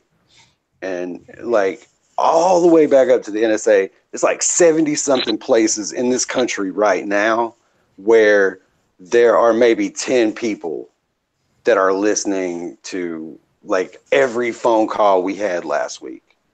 You know, just trying to flag something, you know what I mean? Like, it's just, it's fucked up. And that's why I won't with my phone. Like, okay, so think about this shit. Cause I made a joke about it with the Kill Bill meme I made the other night, but like, so my Galaxy Note 8 is supposed to be the biggest, baddest motherfucking phone in the world for like, 3 months or whatever. And so like when I got this phone, it's got 2 cameras on the rear and 1 camera in the front, and they're all like beyond HD. Like it's fucking crazy. All right. And then it's got a thermometer. Okay. Now think about this. If you know anything about electronics and about circuit boarding and about wiring and, about motion detection, like all of those things are electrical circuits, and those little bitty cool looking things that are on a circuit board, like all determine what shit does. Okay. If my phone has got a gyroscope, my phone's got an altimeter, my phone's got a thermometer, my phone has got an eye recognition program, my phone's got a fingerprint recognition program, and the backup for the fingerprint recognition program is that my fingerprint's image along with 4 alternative fingers for extremely secure data protection. 4-finger match, and it's stored on a cloud. If I have that cloud and I have the source code, which everybody who has a phone has the source code, so half of the equation is already solved, right? If I have that cloud, I have everybody's fingerprint, everybody's iris, like people talk about losing your identity. Okay. And people talk about like the government cloning people and shit like this. Like, I mean, picture a world where it's like Sin City or, one of those fucking crazy ass Tarantino, Robert Rodriguez flicks where it like life is like a fucking comic book. You know what I mean? And like, you got this motherfucker that's like doing, basement level abortions and gangster amputations after drive-bys, and he's like a basement doctor, like doing root canals and shit like that, like giving people liquor for fucking moonshine for fucking painkiller. And that nefarious motherfucker down there has got like a human cloning machine, and if you pay him enough money on the black market, he will kidnap the person, clone their fucking fingerprints, clone their iris, and replace them with the clone. And that's like, that sounds like some science fiction crazy shit, right? But I mean, so does Stanley Kubrick fucking directing the moon landing. Like, 'cause that means Sputnik never happened either. Why don't anybody ever talk about that? About that monkey that went into space with Russia? Like, why don't anybody ever talk about that? Like, have you ever thought about that? Like, nobody ever talks about this shit. Like, some of this shit, everybody talks about all this shit, but nobody talks about the real shit. Some shit people just don't bring up. And it's because you got too much to think about. That is science fiction by itself. So that's why you need to, Wild Pocket. What you think about? What's your question? Well, I talk about the bullshit. Fucking right, bro. Fucking right. Because there's a bunch of it. You never run out of subject matter. Exactly. It's everywhere. We got a couple people over here in the live chat on YouTube talking with us. We've got Avenger and Inga S over here talking with Ekran and Jermaine Walker and me. Am I not in there? don't think so. I thought I was in Hangouts. You're in I Hangouts. thought I was in Hangout. You are. It's live. Okay. Okay. How are y'all having a conversation I'm not having? Oh, you're on the verbal conversation. They're in the YouTube watching the live, chatting it up on the chat side. Oh, no shit, mate. Yeah. Well, I'm going to come over there. Hold on. This is cool. I didn't even know I could do this shit. So that means I can listen to myself live. And my shit's traveling all the way around the world. That is dope. Yeah. So I had dope. to get the technical information to be able to do this from Jermaine, because I've seen he's done this before on doing a Google Live Hangouts with Triple, and then a bunch of us jumped in there too. And we were still watching. I was still watching on YouTube while we were in here talking, and it came from both places. It's just you can't have your mic open if you're over there listening. And it's like a 20-30 second lapse between them. Dude, this is crazy because I'm hearing this lapse like while you're talking, like you're explaining this to me, but it's what you were saying like 20 seconds ago. That's fucking wild, bro. Yeah, their Avenger is with the NRA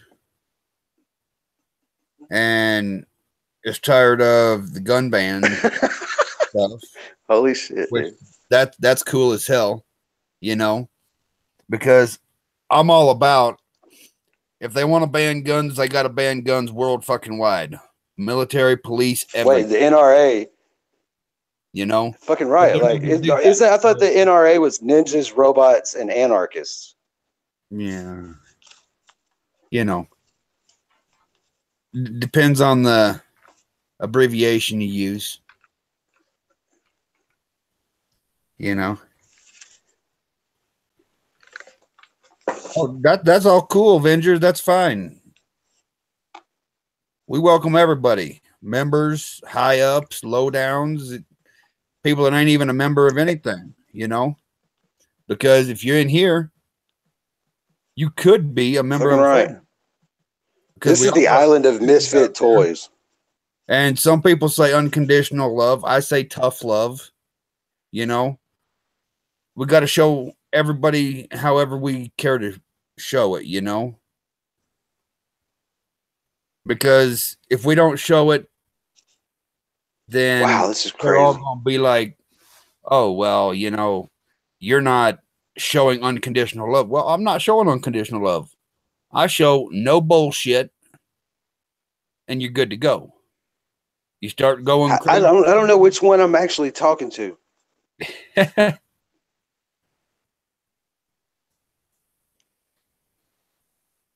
Yeah, it kind of throws me off because I see, like, I can move my hand over here, and like 20 seconds later, I'll watch up, bro. I'm serious. I gotta learn this. I think I might be on three things. I think I might be discording it here and the other one.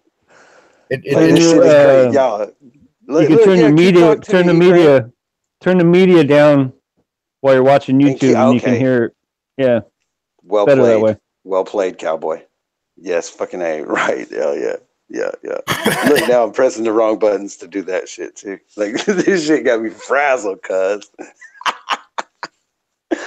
Fucking media.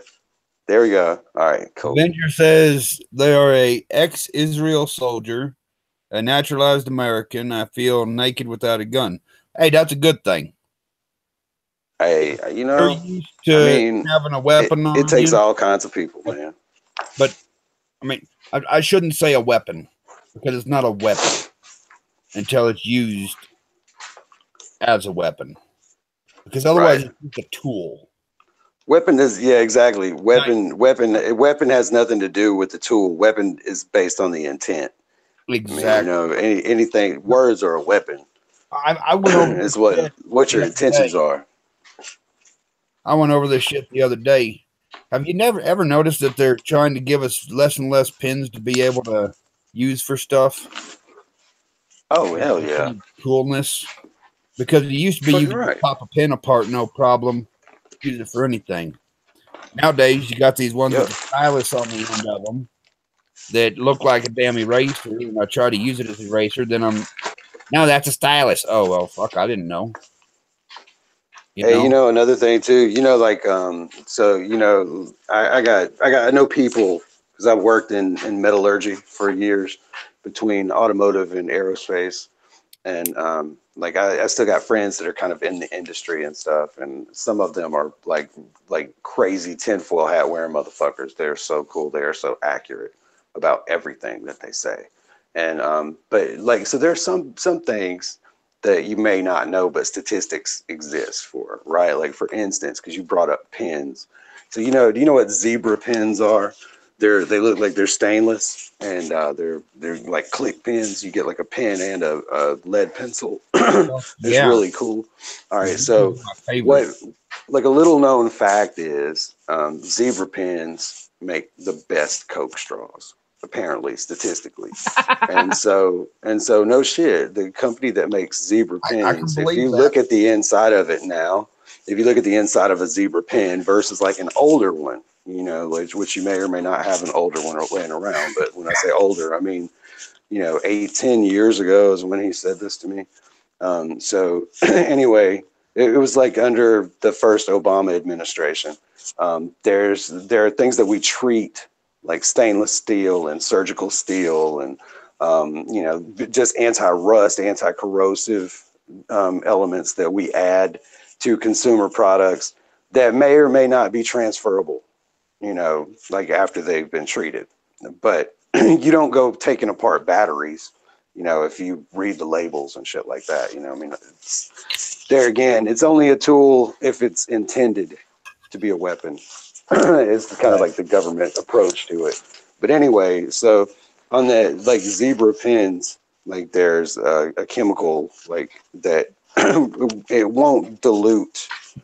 Like if you're doing coke or you're doing, heroin or methadone, or I mean anything that you could snort, pills, whatever, it's not going to dilute it. They used to put like a cleaning agent, like a solvent in it, and nowadays they don't. Nowadays what happens is it sticks to the inside of the pen. And so if you get pulled over and you got a zebra pen, they'll find trace amounts of cocaine or whatever in it. Then that means they get to get your TDA account. And then if they don't notice it, or I mean, if they don't prosecute you for it, like, you might get pitched like a bigger offer, like you might get the chance to roll on somebody because you might have a lot of it, or you might have got caught with some in the trunk and some up your nose. And so they know that they got you either with money or with habit. So it's like part of a data collection, kind of administrative branch function to make sure that certain metals get treated with certain things because of what they get used for. Like they flag books and shit like that. Everybody knows about that. But if you realize how many things get flagged, it'd blow your mind. Not only flagged, but like manipulated to bring you back to the plantation too. But I just wear my tinfoil hat. I don't know. I can't tell other people what to believe. I would have my microphone open right now, but my dog's going crazy. My partner just got home from the store. I'm making my girlfriend a shelf out of an old window and some shelves that I built. I'm going to charge her TDA account for it. I just like saying TDA account because it's so redundant.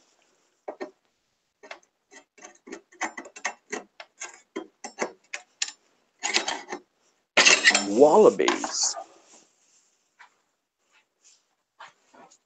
Where did everybody go? There was people.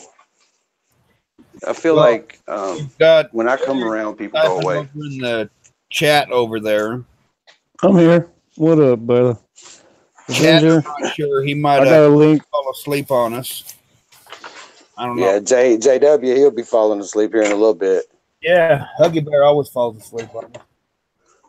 Avenger got I got a link for you, bud. Take a peek at that. Wow, so I just got told as they walk back in the door, my partner's like, better get some more Kratom ready. Again. Twisted her ankle this time.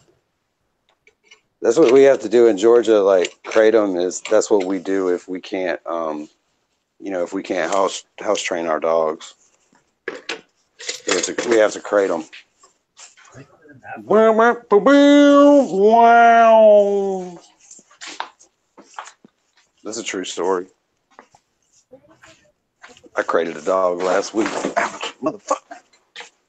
Everything I have is like a damn technically, tornado here, I see what you put in there, so I'm a little behind.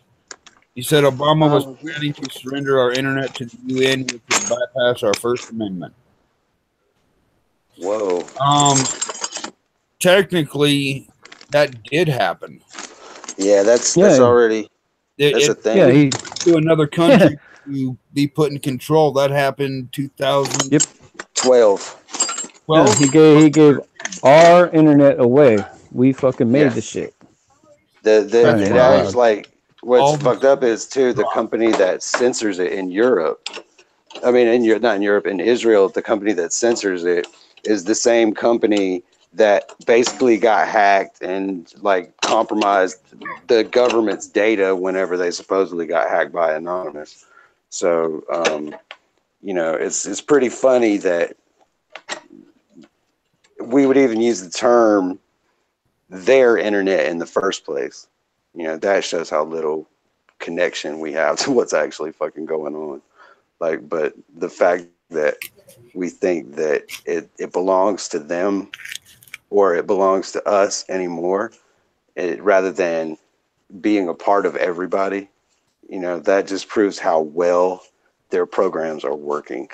Because like most people would have no idea what the fuck I just said either.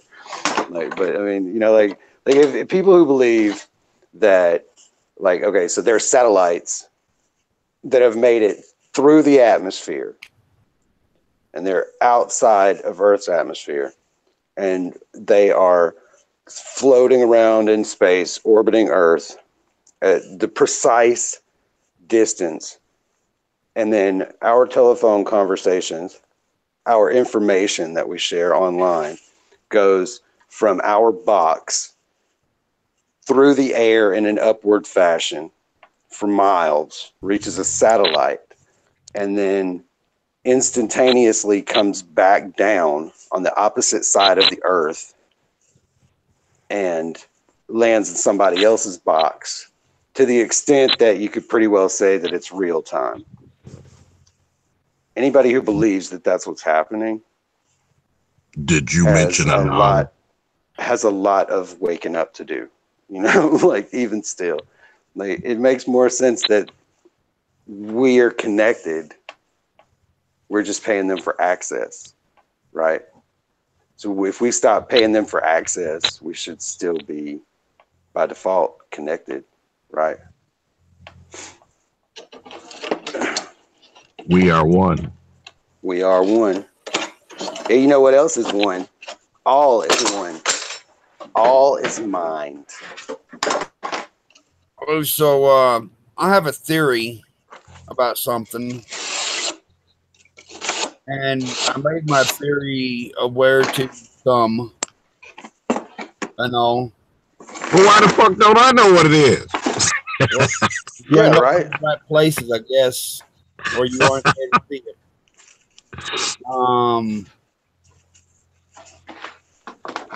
But would anybody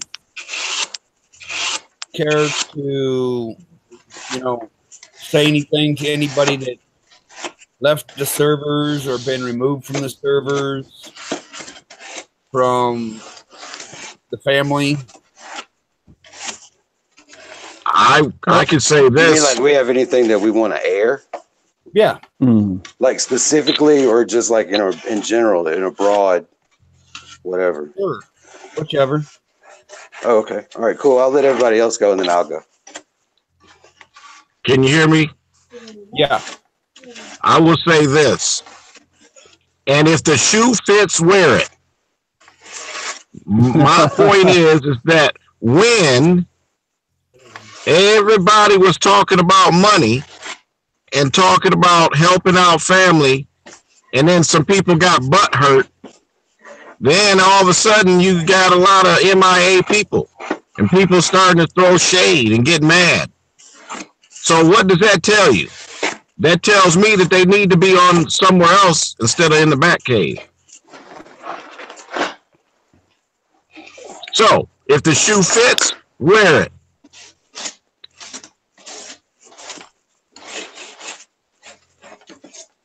Now what you got there? What you got, Sarge? Oh, you know, I'm a no bullshit motherfucker. I don't like that crap. Like people coming in under different names and shit, making accounts and hiding all the info and all that stuff. But yeah, you know, if you feel that you were wronged, but you had several chances, more chances than anybody else in the family has had, then don't come in here under false pretenses. Come in under yourself and air your shit out with us, and we'll let you know. But we pretty much already made our points clear, as far as I know, that we don't take no bullshit. I won't stand for it. I definitely won't stand for it on my channel. Ain't gonna lay down for it either. Everybody be heard.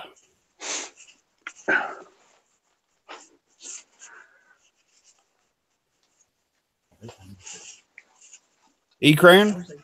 Chad? Since Pocket wants to go last. Oh, okay, I'll go real quick. You hear me good? Yeah. Roger. Roger that. Well, most of them just left on their own accord. And, you know, I think Sarge touched on it pretty much. We've been as nice as we could and warned them, hey, you know, might not want to go down that path, you know, whether it be just a hint of micro division, which all of us can sense, like before it even comes out of their mouth or it's even text in the fucking chat. And to get somebody to understand that sometimes is hard. But we love them, unconditional love. I do believe in it. Never changes, and I do believe in tough love too.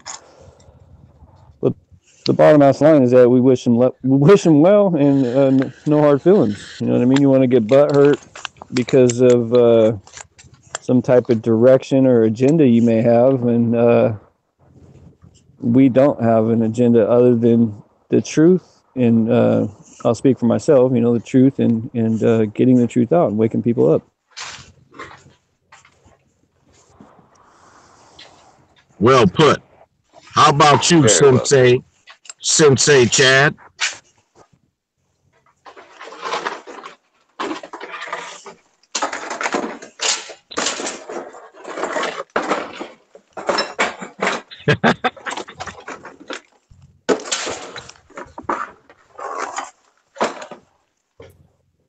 Okay, I'm guessing Chad is not with us right now.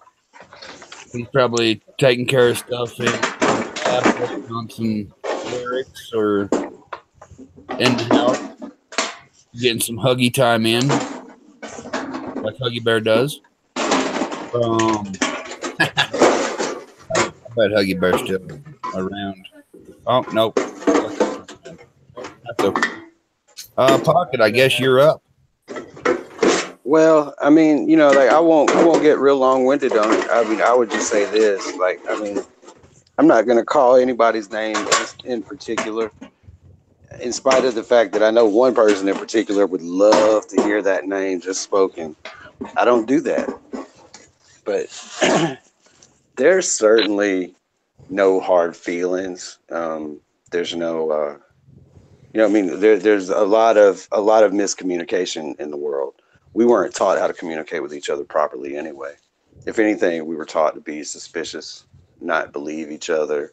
We were taught to, once you get to a certain level of the game, you know, like when you realize what's at stake, what's already being lost, you have to kind of like weigh your options. And sometimes there's some risks that you take.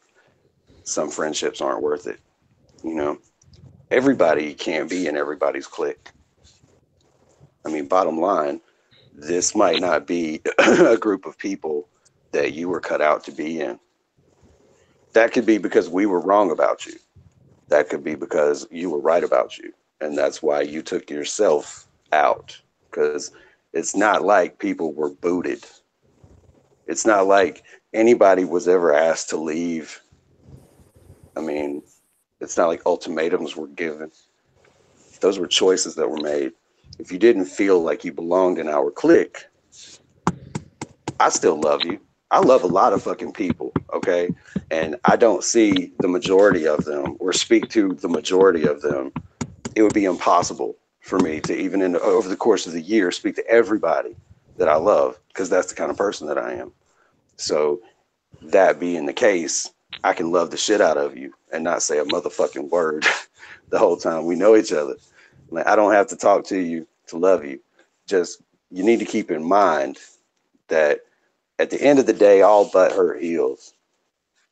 You can't lose sight of the fact, even if your butt hurt still bleeds, you can't lose sight of the fact that if all this shit that we're all waking people up for and we're working toward, if it all pops off tomorrow, we're on the same team.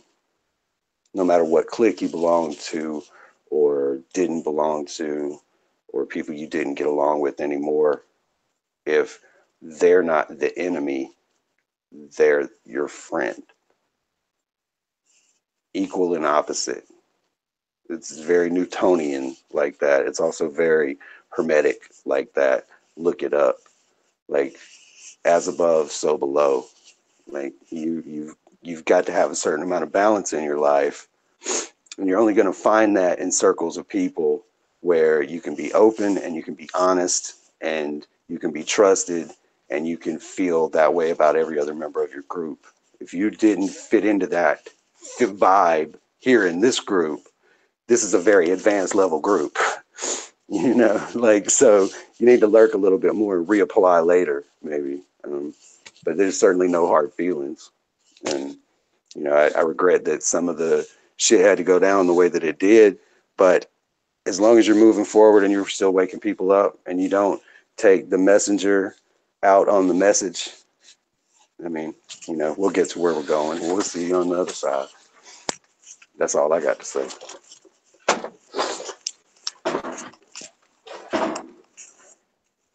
All right.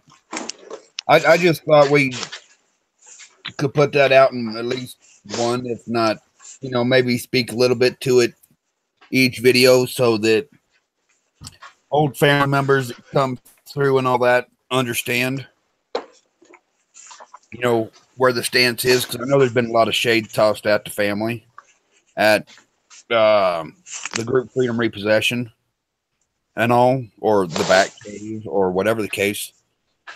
But you know, it's like Ekran said, you know, we try to make sure the truth is put out there. I know some of y'all like to love unconditionally. That's no problem. No issue with that. You know? So I'm just that kind of person. But whenever I go to toss people, number one is for inactivity. You're not showing up. You're not contributing, nothing like that. You know? Two, you've caused wakes, some type of division, micro division, massive division, whatever the case. But usually at that point, I just let you leave on your own. Unless you just absolutely refuse to leave and decide to start being like a little child, then you get treated like a little child and you get put in timeout. You know, little shit like that. But, yeah, you know, I don't got a TR on at the moment. Last time I had a TR on was 3 years ago, I think. Haha. I mean, for the most part, we're all a bunch of easy people to get along with.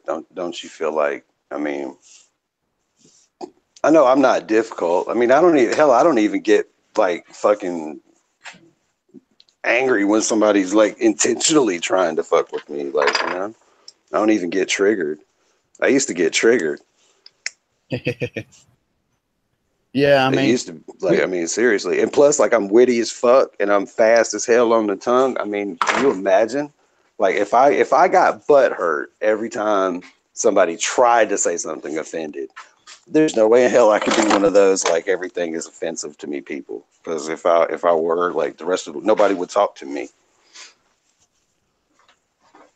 I just go, it'd be like the verbal kill shot every time. Just I turn the shit sideways. Bam. Break yourself. I was even like that with Yo Mama jokes whenever I was in elementary school, though. Hey, Eric, do you think you can post a link to the rabbit hole? The whole rabbit? Yeah, the whole rabbit hole. Because that's where I think people are gonna be surprised to find out how shallow it actually is. Yeah. Rabbit It's hole. only deep. It's only deep whenever it's due to you. Well, here's one of the funny things earlier. I think it was on the first one before the power went off, or maybe before y'all got back on. And all was there's people like bunnies, there's people like wascally wabbits. Right. It ain't no fun when they get the gun.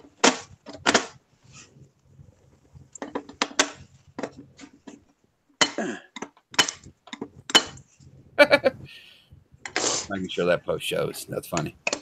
I don't care who you is. That's funny right there. That's funny right there. Dear Lord, please forgive me. Love that.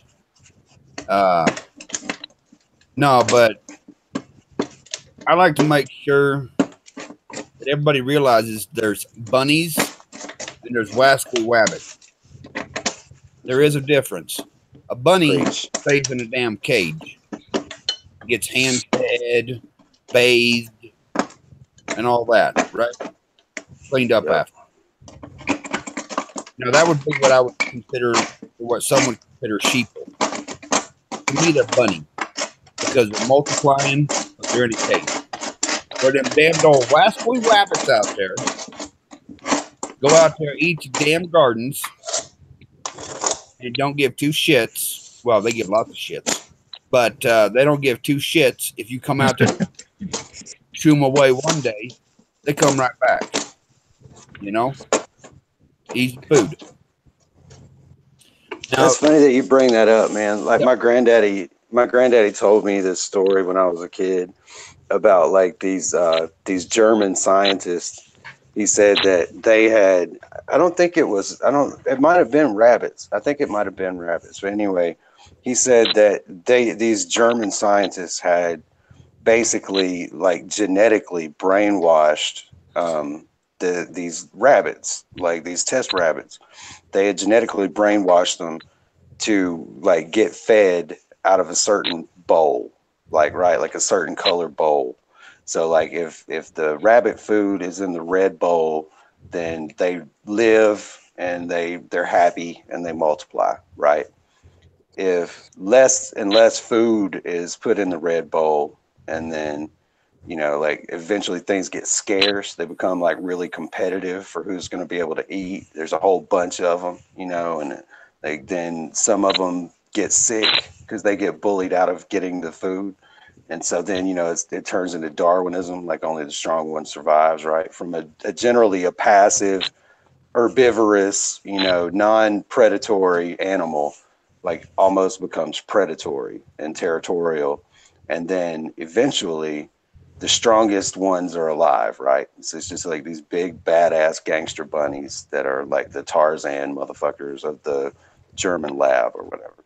And then all of a sudden they put extra food in there, but they put the food in there in blue bowls instead of red bowls, right? And they open up the outside door. And so the bunnies don't eat the food in the blue bowl. and they run outside through the door, and they all starve to death in a garden. Like there's a big lush garden with like, you know, carrots and potatoes and fucking beets and lettuce and all this shit, and no competition. You know, it's a controlled environment. So there's nothing else in the garden. They just let these bunnies walk out of a fucking lab where all the food that they would need to eat is in a blue bowl instead of a red bowl, or whatever the fucking case was. I mean, I don't remember how they distinguished the bowl or whatever, but either way, they had food in front of them, but they were so dependent on the way that the food was served, that food was served in a different way, and they rejected it. They ran out into a garden, into a greenhouse, and they starved to death in the middle of endless rabbit food. Like, that's some scary shit. And that was supposed to be like in the 1920s. Like, you know, you hear about Pavlov's dog and all this other shit, but like in Google Analytics, but you don't like a lot of these experiments that have gone on over the years. Like you don't really know like all of them, and like what the implications are, and like what the use was like later on in life. You know, that might be why a lot of people like sheeple don't keep the programming, or why everybody who's not unplugged is still an agent. You know, that's because same shit they were doing to rabbits in Nazi Germany, pre-Nazi Germany, communist fucking Germany. Either way,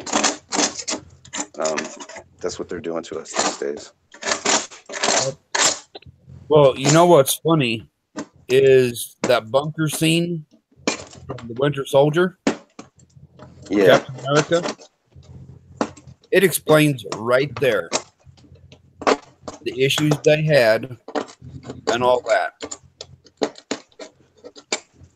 And how they figured out, you know what? We can get these people just to give us everything and we can take control. Right. And that would be like that rabbit story, you know? They're going to give us everything. They're not going to want to go out to that garden and eat because it's all there. We're giving them food that they want, good stuff and all.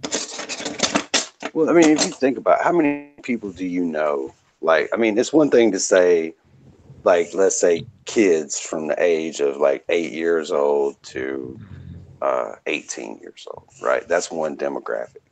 If you meet kids who would rather eat at McDonald's than have like, you know, a regular meal at home, or if you meet people who have like, let's say for instance, I'm just going to look at one group of people, like food stamp recipients, right? Like people who use food stamps. The people that I know that use food stamps that are, you know, like, I mean, like so many people live below the poverty level that it's crazy how many people should qualify, but they don't realize that they do, you know.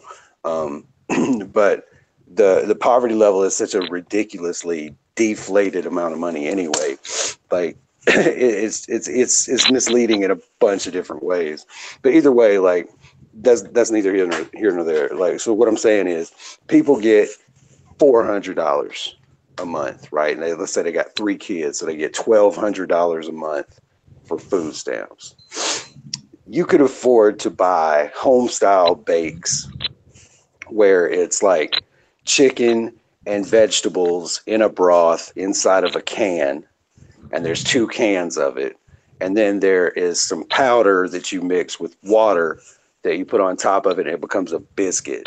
And so you pour 2 cans inside of a casserole dish, and you put this biscuit mix on the top of it, and you bake it for 45 minutes. And when it's all said and done, you have spaghetti with Italian garlic bread, or you have chicken and dumplings, or you have like beef stew with cornbread, or like whatever, you know.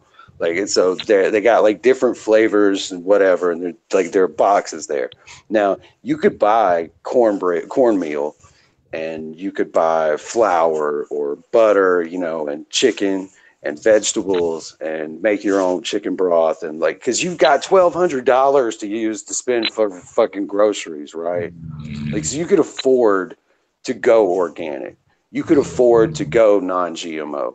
You could afford to eat healthy, right? Because if you don't have $1,200 a month, if you have to pay for your groceries out of your own pocket, like, it's less expensive to take the path of least resistance and get a bunch of Hungry Man meals or ramen noodles or fucking, you know, anything that's from a big corporation like Heinz or Nestle or Post or General Mills or Tyson. Like, you know, it's something with a big logo that you recognize. It's cheaper to just go the generic route. If you're high on the hog, you get the name brand shit whenever you can. But you can't afford to eat organic unless you're going to seriously change your life. You're going to eat less, but you're going to eat better things. You're going to exercise, and you're going to take control of your diet and your appetite. And those convictions usually last very short amounts of time before people go back to fucking sneaking around to fucking eat at fast food restaurants, right? Like, so my point is this. I mean, how many people do you know that would rather go to McDonald's and buy a burger or order a pizza from Pizza Hut or just get something they can throw in the microwave than they would actually like have to cook the shit from scratch? Because those are the people that are going to be the most confused when they have to start gardening or processing their own meat. You know, like, if you can't look it in the eye, like, you shouldn't be killing it, first of all. But it doesn't matter if you've already killed it, because you're going to have to look it in the eye. You're going to have to pick it up and gut it and take it home and skin it and process it and preserve it, sanitize it, cure it. You know, like, you're going to have to do all this shit. Like, you know, and why would you expect to be on a planet where that is at the very basic, like, that's the equivalent of using a screwdriver instead of using like a pneumatic fucking power drill, right? Like, why would you want to use something that plugs into the wall and not know how the fuck to do it as it falls out of a tree? Like, it makes no sense to me. If you know that's at the base of human existence, you need to know how to make a fire. You need to know, like, what plants are safe to eat, shit like that. You live in a world where you know that that's just the bare minimum of human civilization and why it's possible, and you don't know how to do it. I mean, it's no wonder you're a statist. It's no wonder that you're, like, you know, still tuning in to whatever mainstream media is telling you, is, you know, and fucking using your coupons to GMOville. Like, I mean, this is, what else the fuck are you gonna do? Because when you get out here, you know, you ain't lost at sea anymore. You're a secured party. You know, like, you got to be willing to defend it. You can't get butt hurt. You got to be, like, you got to know what the fuck you're talking about. You got to understand what the laws are versus what the statutes say. You've got to, you know, like, you got to stand on your own 2 feet, and you've got to basically be prepared to call out all kinds of bullshit at any given moment and feed yourself, clothe yourself. You still got to work. You don't get no fucking, like, all access, reset, like, fucking everybody's got the same amount of money lifestyle. You don't, you know, ain't no heaven, ain't no hell. It's just a whole bunch of your life spent, for the rest of your life, hopefully, spent being private, not being a public responsibility, taking and accepting 100% of the truth or consequences that come from all of your actions, and not asking the government to fucking protect you from other bullshit, including themselves or yourself. You know, like, that's a scary way to live for a lot of people, but the situation wouldn't be as dire as it is if people ever knew that they had a choice. Like, that's what we have to remember about this sheeple. I mean, as frustrating as they are, they didn't know that they had a choice until we told them. You know, like, you know, so it's not their fault that they're asleep. It's not our fault that they're asleep. It doesn't really matter whose fault it is, though. At the end of the day, they're asleep. So if the shit pops off and an ignorant person who's innocent is going to call the agents and, hey, this tinfoil hat wearing neighbor of mine is fucked up and he's like an enemy of the state. He's doing that shit that y'all put on that terror flag list, so I'm calling to report it. Like, you know, you've got to realize that it might not be your fault that you're a sheeple, but if it's you or me, you know, I'll see you on the other side, but I'm not going right now. And that's how some people didn't end up staying in freedom repossession. It's because I don't care what you say your intentions were. It's not about your intentions. It's about the fact that you might not know how to protect people with the information that you smuggled nefariously. And so, you know, we're not paranoid because we like to be. We're paranoid because that's what preparation looks like to a smart ass. You know, I'm prepared. I'm not scared. I'm aware, you know, I'm paying the fuck attention.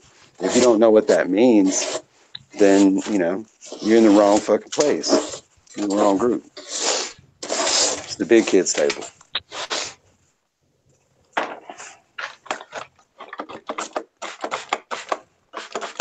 Yeah, so interesting thing, you know, I see talk over here in the chat and all about the ramen and all that. And kind of funny comment from Avenger to me and all about the ramen. Only stupid college kids eat ramen. Well, yes and no. But, you know, biggest thing is those kids that were always provided for before, whether it's fast food or home cooked meals and all, if they weren't taught how to cook a meal, how to provide a meal for themselves, it doesn't matter whether they went to college, went to the military, or where the hell they went. As soon as they moved out the house, they had to start providing for themselves. Yeah, ignorant is ignorant. Or not. And that's one of the other big problems is the ignorance. Yeah. Because when it comes down to the ignorance of it all, I was a cook in the Army. All the military food is institutionalized food. It's got all this shit in it. Fucks up your system and all that. And what's funny is whenever I got out the Navy, I got flown back from Bahrain through Germany, Ireland, back to the States and all. And when I got back, they put me in barracks. You know, that's cool, fine, whatever, you know. I have no problem with that. I've been a cook since, well, I got taught started to teach how to cook when I was about 6 years old by my grandparents and then my dad. And, you know, all these other guys are eating the super meal, cup of noodle shit, all this fast food, while I was going out to like the commissary, getting some nice juicy steaks, some nice pork steaks, pork chops, all that stuff, putting them up in the fridge. And yeah, I know microwaves are not good, but you know, that's what I had. They wouldn't let me put a hot plate in. Exactly. They're assholes like that, you know? Exactly. So I did what I had to do, and I got a better quality meal by getting my spices, getting my plates and all that stuff, and going through, spicing up my stuff, throw it on like 5 paper plates, throw it up in the microwave, put it on for 7 minutes, flip it over, put a couple new plates underneath that didn't saturate completely. You know, remove the ones that did. another 7 minutes, and just flip it like 3 times. Smack it up, flip it, rub it down. I'd have a perfectly done steak. You know, not quite medium rare. Well, not quite medium and all. A little closer to the well done point, but still, that's in a barracks room. Damn right. When I was in the Army. When I was in jail, we used to, like, you could roll up toilet paper a certain way and set it on fire, and it just burns and burns and burns like one layer at a time. You know, it looks kind of like a fucking, like an afterburner on a jet. You know, it just fucking burns or whatever based on the way you rolled it up. But I mean, we use that shit to cook coffee and, like, you know, use pencil lead to fucking pop off the fucking electrical socket where the TV was plugged in. Like, you know, like, people, you'll find a way to survive if you don't want to live on that institution shit. Yep. And, you know, when I was a cook in the Army, we was over in Afghanistan. One of my guys came up to me and was like, "Hey, man, got a question for you." I'm like, "What's up? Do you think you could hook me up and cook up some spam for me?" I'm like, "I don't care. Bring what you got. Let's cook it up." Here's some in this right. You know, no issues on me making a deal for them if they brought the supply. So I'd go and start up the griddle and all that. All right.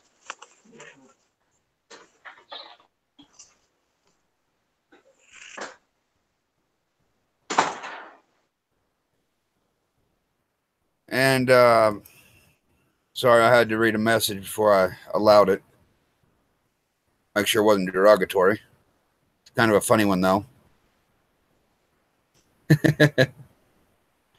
But yeah, you know, if they brought stuff in, I was more than happy to cook it for them.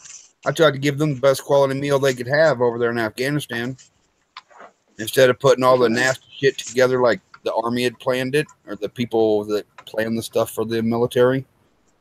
I broke all that shit apart and made it my own way, mixing different shit up, and everybody was super happy. Turned my 150-man cop site into a fucking 800-man place for a day. But yeah.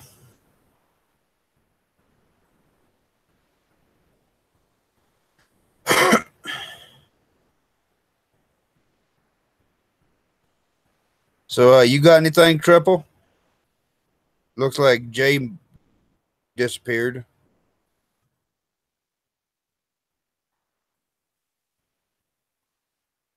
Ekran? No, I'm still here. Mr. Truth Juice?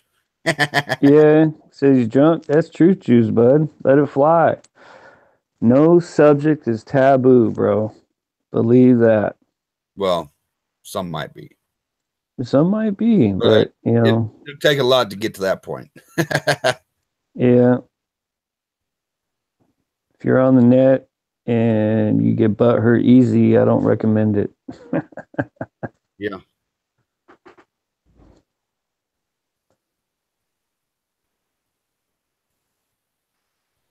So, Avenger, you said you was a commander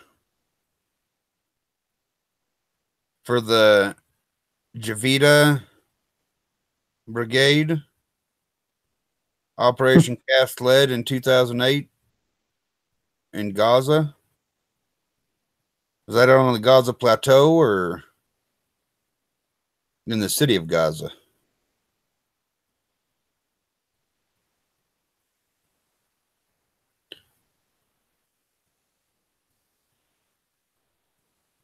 Lottie? I'm bad with pronouncing some words.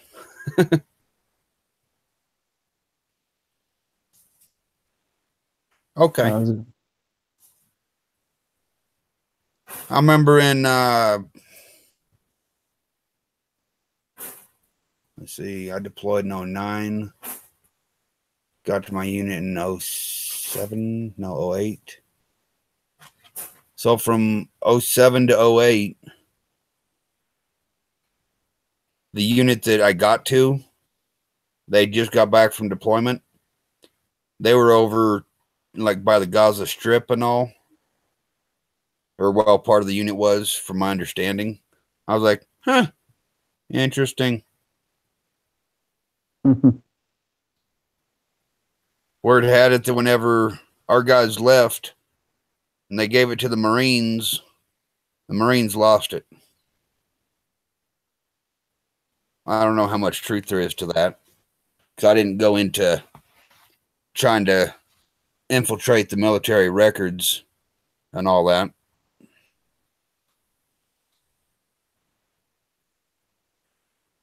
Ismail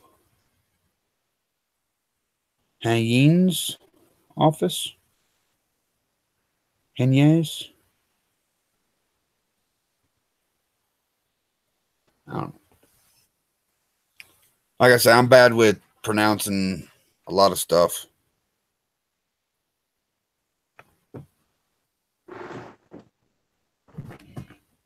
But yeah, if you like what we do on here, how we come together and just talk about all different subjects and stuff, because all kinds of stuff comes up. Okay. Just make sure to hit that subscribe button. I mean, if you want to hit that like button, go ahead and hit it. That's cool. But I know myself and Jermaine do these hangout lives where we can come on and get the group together and talk and all. If you go to that link that Ekran posted about the rabbit hole, about waking people up and stuff, there's a link at the bottom to go to the rabbit hole. Oh, he just posted it again. Okay. It says Jay Walker 1209.wixsite.com debt slaves is what the site is. We're all about chatting with people there, seeing where they're coming from and all that, if they have any hidden agendas and stuff like that, you know, because some people try to come up with a hidden agenda for divisional stuff and all. And, you know, the big things we do not talk about are religion. That's the biggest one, because that's the biggest divisional factor out there. Race, color, creed, all that stuff, all the labels. We don't like to bring that stuff up as a divisional thing and all. And, I mean, there's always the possibility that you or anybody else that you send to it may get moved up through the security features that we have in place and make it to freedom repossession, if that's where you choose to hang out and all, because we do talk to people on their way up through, so we can know you a little better and all that. So, yeah. Oh, dang, we lost Triple and Chad and Jay. Looks like it's just you and me now.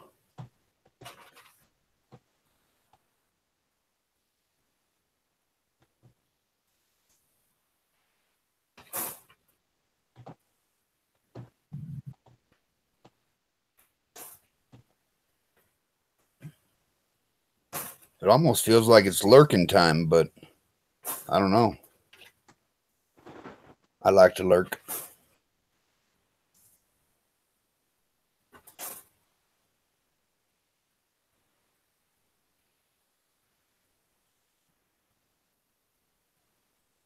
Well, and you know, that's your choice and all. That's cool, fine, dandy. You know, we just don't push our likes and dislikes, because trust me, I've got a lot of dislikes. And not too many people like my likes. But we just don't try to push anything on anybody. We try to be as information driven as possible to get stuff done and help each other get ahead. Because everybody could use a little help every now and then, you know? And that's freaking awesome you speak Arabic.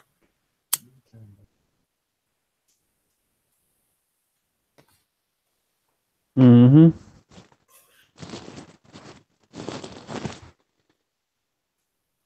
Yep. More languages, the better. Yep.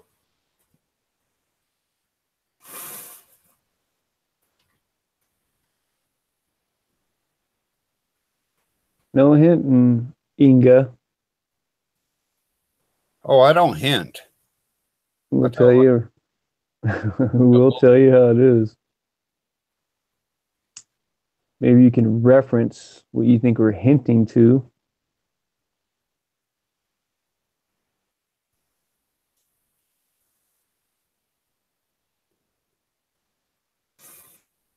Mm-hmm. Well, I've got my own opinions about dang near. Well, I can't say dang near every religion. I'd love to be able to say that, but of the ones that I've looked into, there's way too many similarities. I'll put it that way. And they all want to say, "Oh, ours is better than yours." That's why I don't use that divisional stuff as any part of anything if I can help it.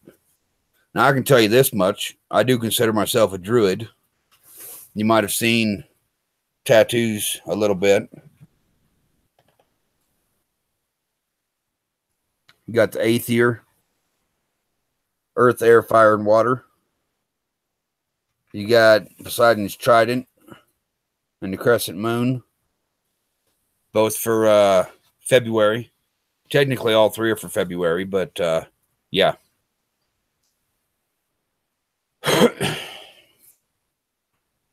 Just personal stuff. But I do consider myself a druid because I'm one with nature and the land and all the energies thereof. And I do a pretty decent job, I think. Obviously, there's other people that would say otherwise. That I don't see the right energies. I manipulate them. There's no need to manipulate an energy. Now, when you're going to wake people up, there's no need to manipulate.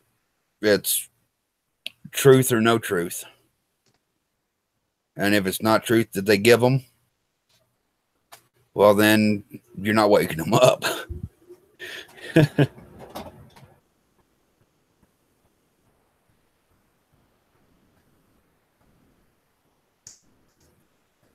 That's cool. See, I myself, let's say Norse gods, Greek gods. I love Greek mythology and all that. You know, I'm a history kid.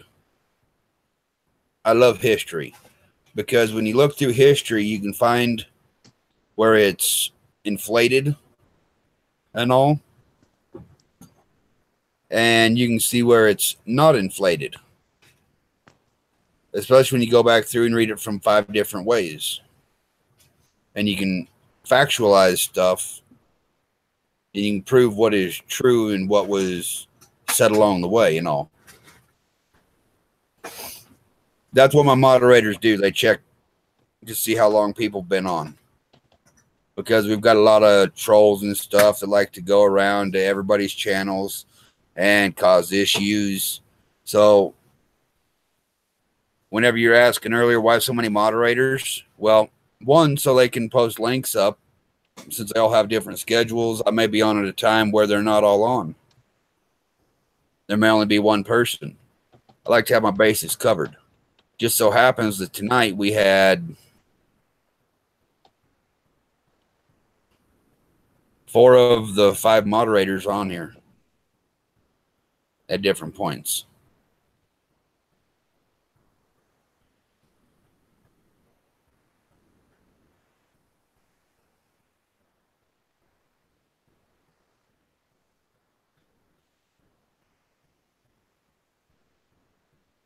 because these people that are considered trolls, shills, scammers, all that stuff, they need to go look at the rules of the internet.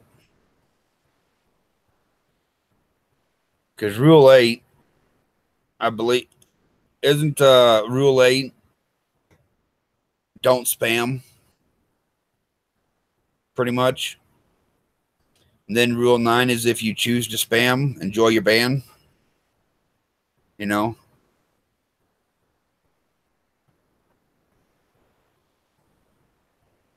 And, you know, that comes off a specific set of rules for the internet created by a pretty specific group known as the last bosses of the internet. You know? So, and if you don't know who these are, look all around the internet. You'll find that we are Legion. Expect us. You know, you'll find that. You'll find we never forget. We never forgive. Or we don't forgive. We don't forget. We are Legion. Expect us. You'll find sayings like that. But one thing to find out a fake one is if they're asking for any kind of money. That's not a true blue or whatever color leader or boss.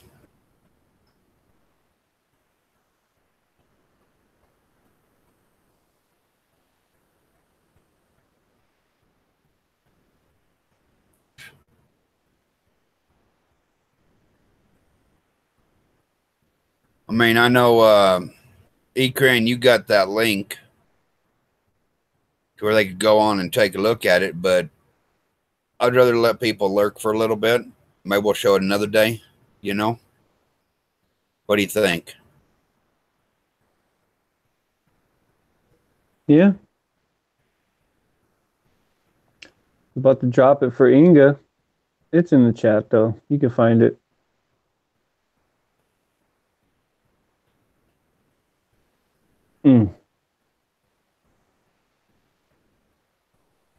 You hear me? Yeah. Okay. You cut out for a second.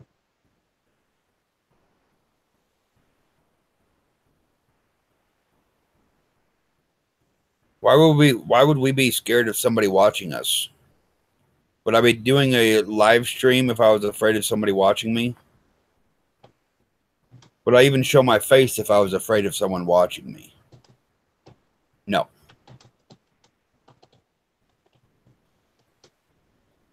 Would I show off distinctive markings if I was afraid of someone watching me? No. I don't think so.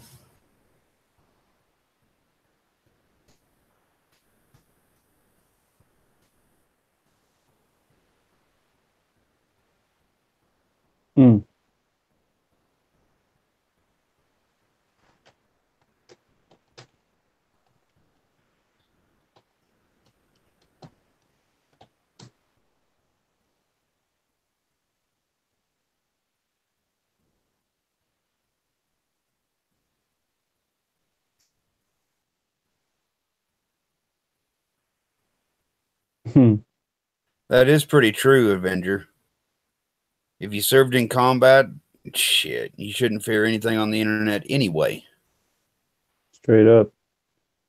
Of course, people that are fully awoke and are trying to make a difference don't really have anything to fear either. And, you know, some of them may show their face, some may not. Because, you know, there is a lot of corruption nowadays of channels being deleted like crazy. People losing their jobs for helping out others, giving out information, truth, and all that. So I can see why some people do. But me being a disabled vet, I don't give two fucks.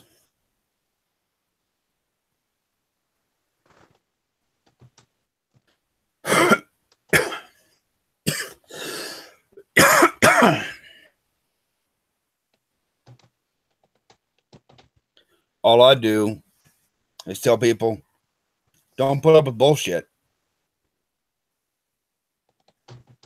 And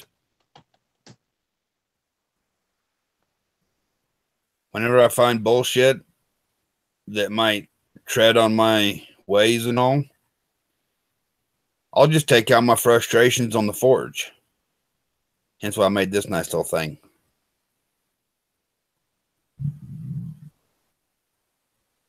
Nice. I like it. I know it looks Budamus. You got your nice blade, tip and all sharpened. You got a nice little cordage handle and all that.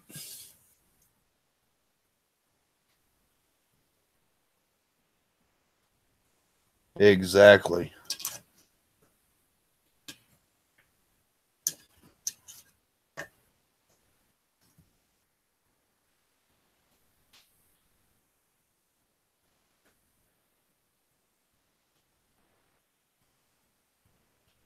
Oh, and trust me, I'll know if anybody winds up in the rabbit hole. I'll get a notification if you take a step into it. Pretty sure Inga won't go there. Inga knows who Inga is. Yep. So do we.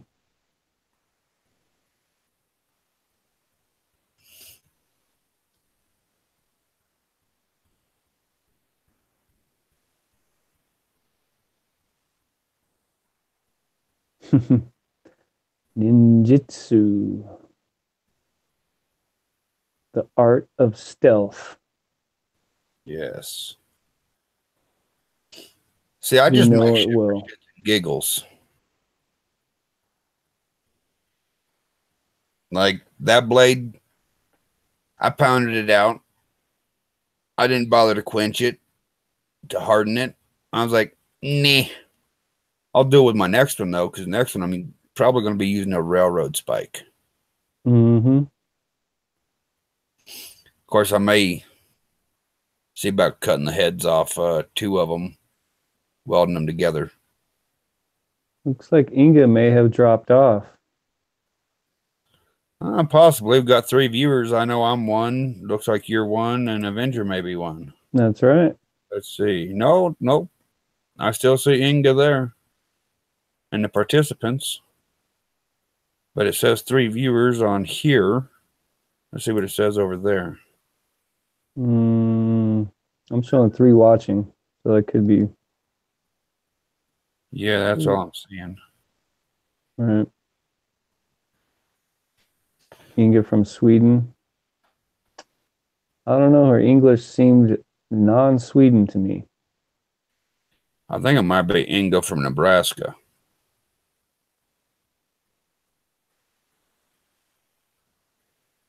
I don't think Inga is Sweden. But, yeah, that's why we said earlier what we said about people being removed and removing themselves from the family, you know? Oh, right. Exactly. That's why I gave that time to say stuff. Mm-hmm.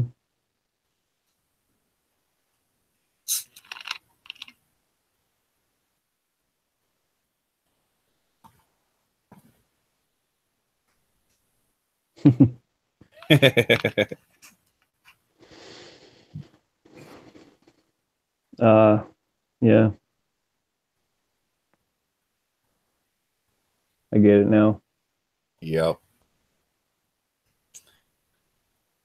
But yeah, I imagine, I don't know what your schedule's like coming up and all that, Eric, but I imagine I'm going to do another live Uh-oh.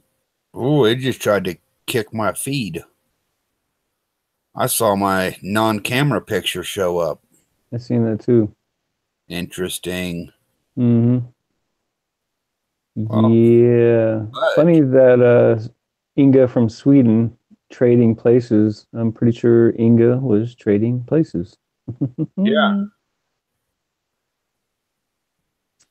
But it's kind of funny I didn't get a thumbs down yet. Yeah, that's interesting. You know, they Well, didn't want to. that might be after they go and switch accounts. Right. Yeah. There was somebody on here earlier. I'm pretty sure I know who it was. I think I mentioned that. It was kind of talking a little smack, like somebody we know Mm-hmm. real well. Right. And what's really funny, though, is Inga said, I must go. Bye-bye. But while you were driving your rig, Mm-hmm. asked if they could see your face. Mm-hmm. I seen that. When I told them no, we really don't get to see your face. I've seen it about once. Yep. He's only 45. He thinks he's a little too old school. First of all, there's no age on the internet, so you're good.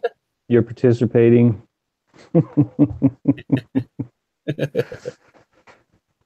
Shit, Yeah. I think I'm the youngest pup out of.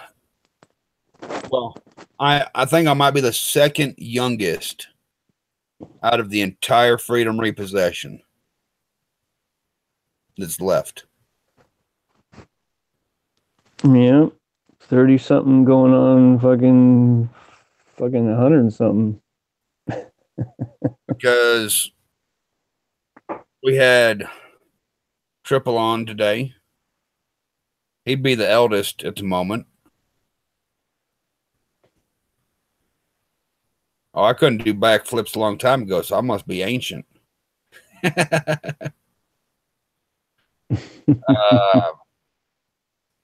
We had Pocket on. We had you on.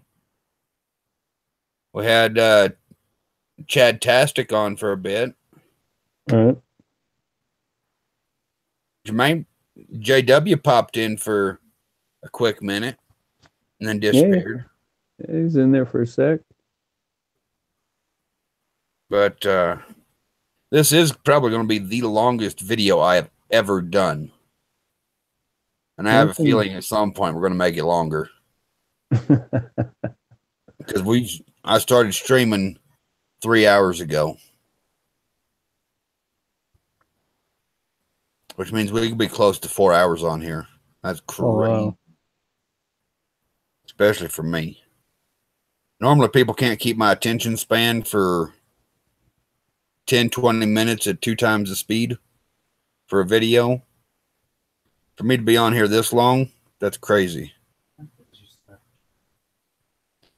Oh, no, we're not saying you have to leave and all. I'm just thinking I may go ahead and shut this one off for tonight.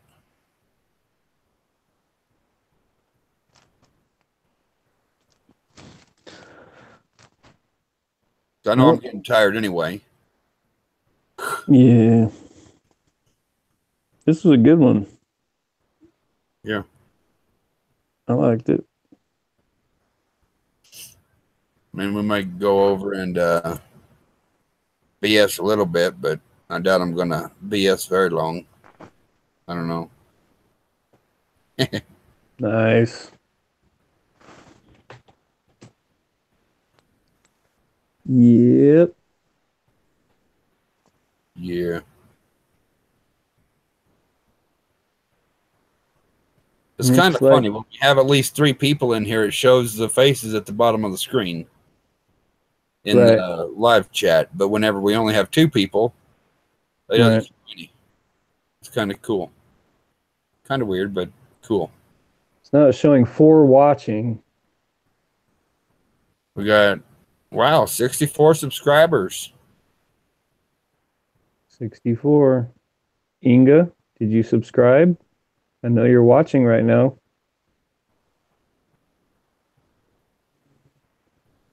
If you move a little to the left, I might be able to see what you're wearing.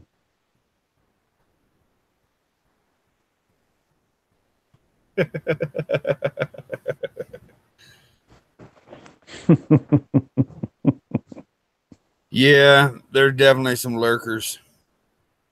Yeah, a couple lurkers. That's okay.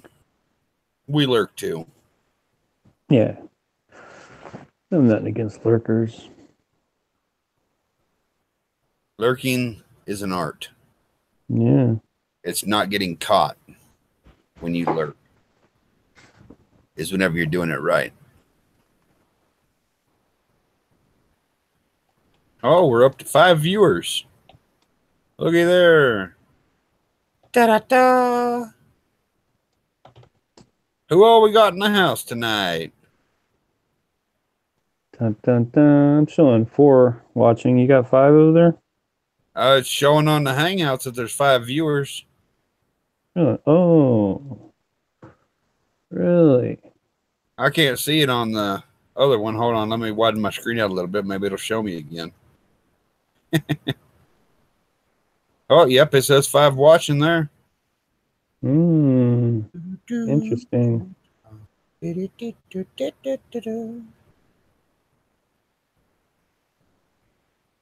Oh, BB.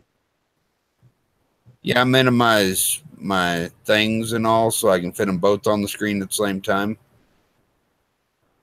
So when I close down the YouTube one, I can't see how many people are watching. Check Avenger. I'd let it fly.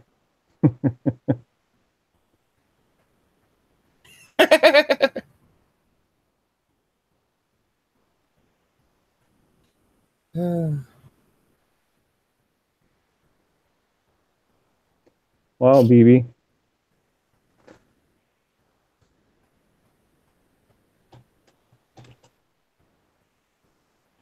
Wow, that's a pretty old start date for no activity on your page. October 16th, 2011.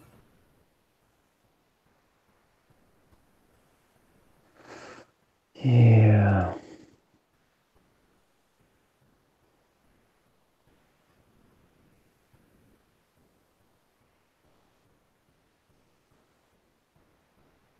Oh, that's definitely a troll.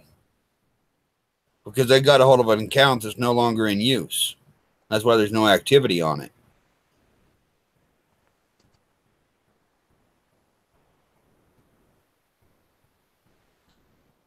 Mm-hmm. Good call, Avenger.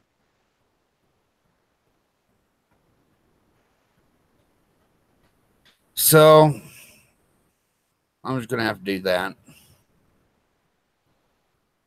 Bye-bye.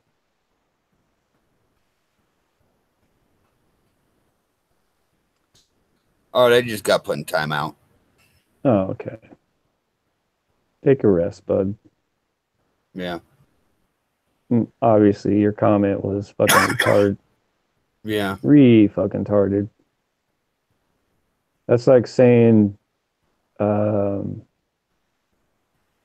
retarded people should get hit by cars because they don't know what a crosswalk is. Well, now, what's funny is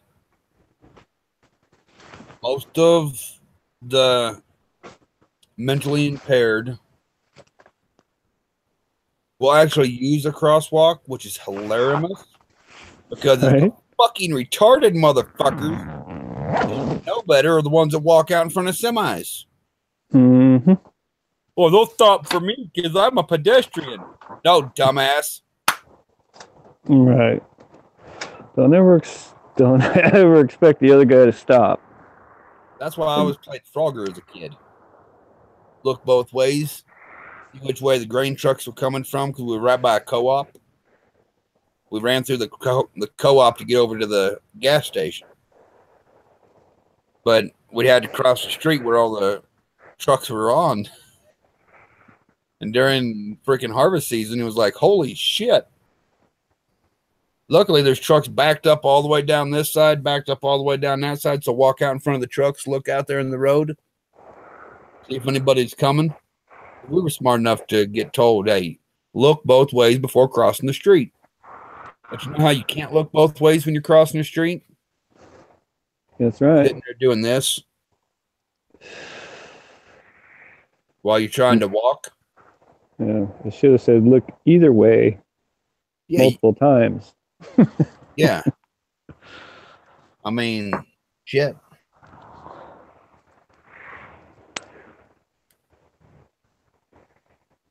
Yeah. Oh, message is retracted. What? Taking a break. What happened? BB retracted the messages. Oh, BB.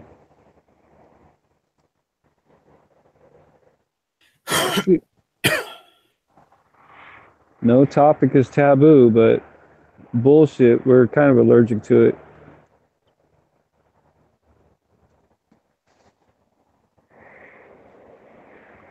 Yeah. I'm very allergic to bullshit. Yeah. It makes me break out. My eye starts twitching and all. I'm like, and then I just smash that fucking enter button and delete shit.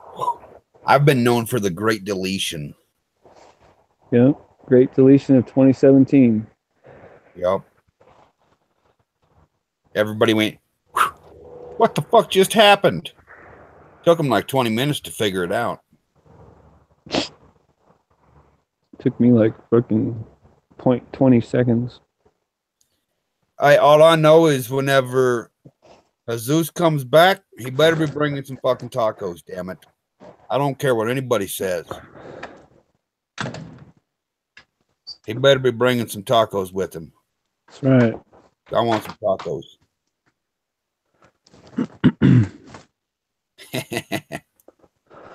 Tacos. Mucho tacos. BB, where are you? I have a feeling BB left. Yep, for watching now.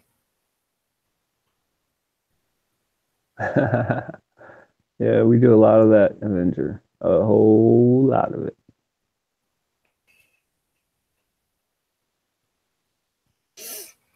And see, that's the thing. Whenever you give the trolls a little bit of bread, or if you give a troll a cookie, they're going to want a glass of milk, right? Just like if you give a mouse a cookie, they'll want a glass of milk.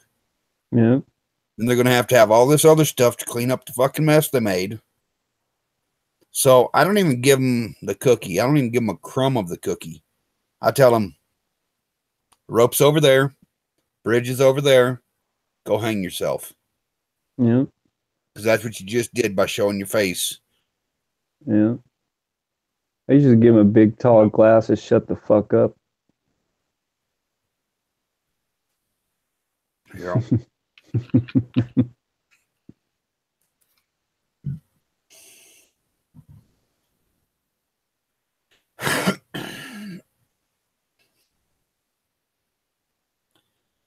And you know, I'd almost think BB is one person, but I know they didn't have an account back then. So I know it can't be that person. 132 subscribers and no activity. No recent activity. Who? BB.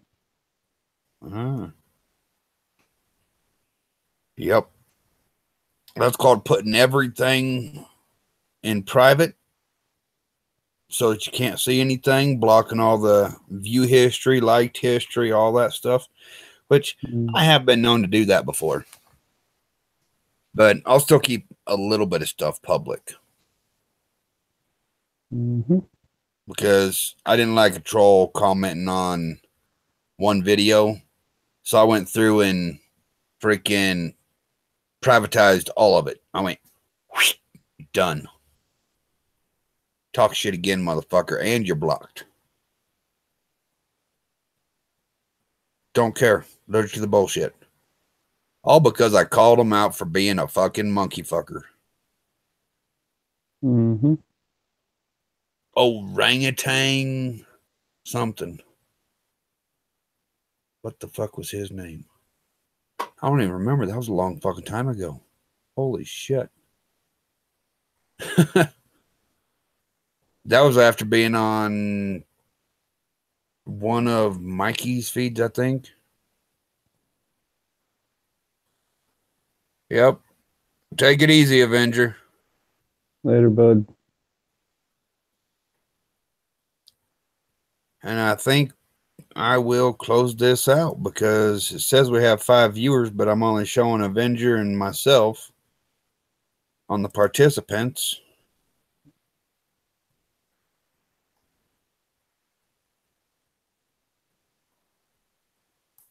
Sweet.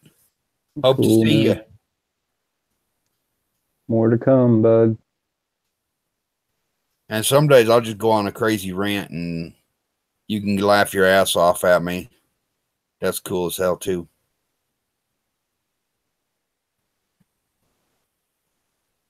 But all right, I think we're going to close out this broadcast. Have a good night.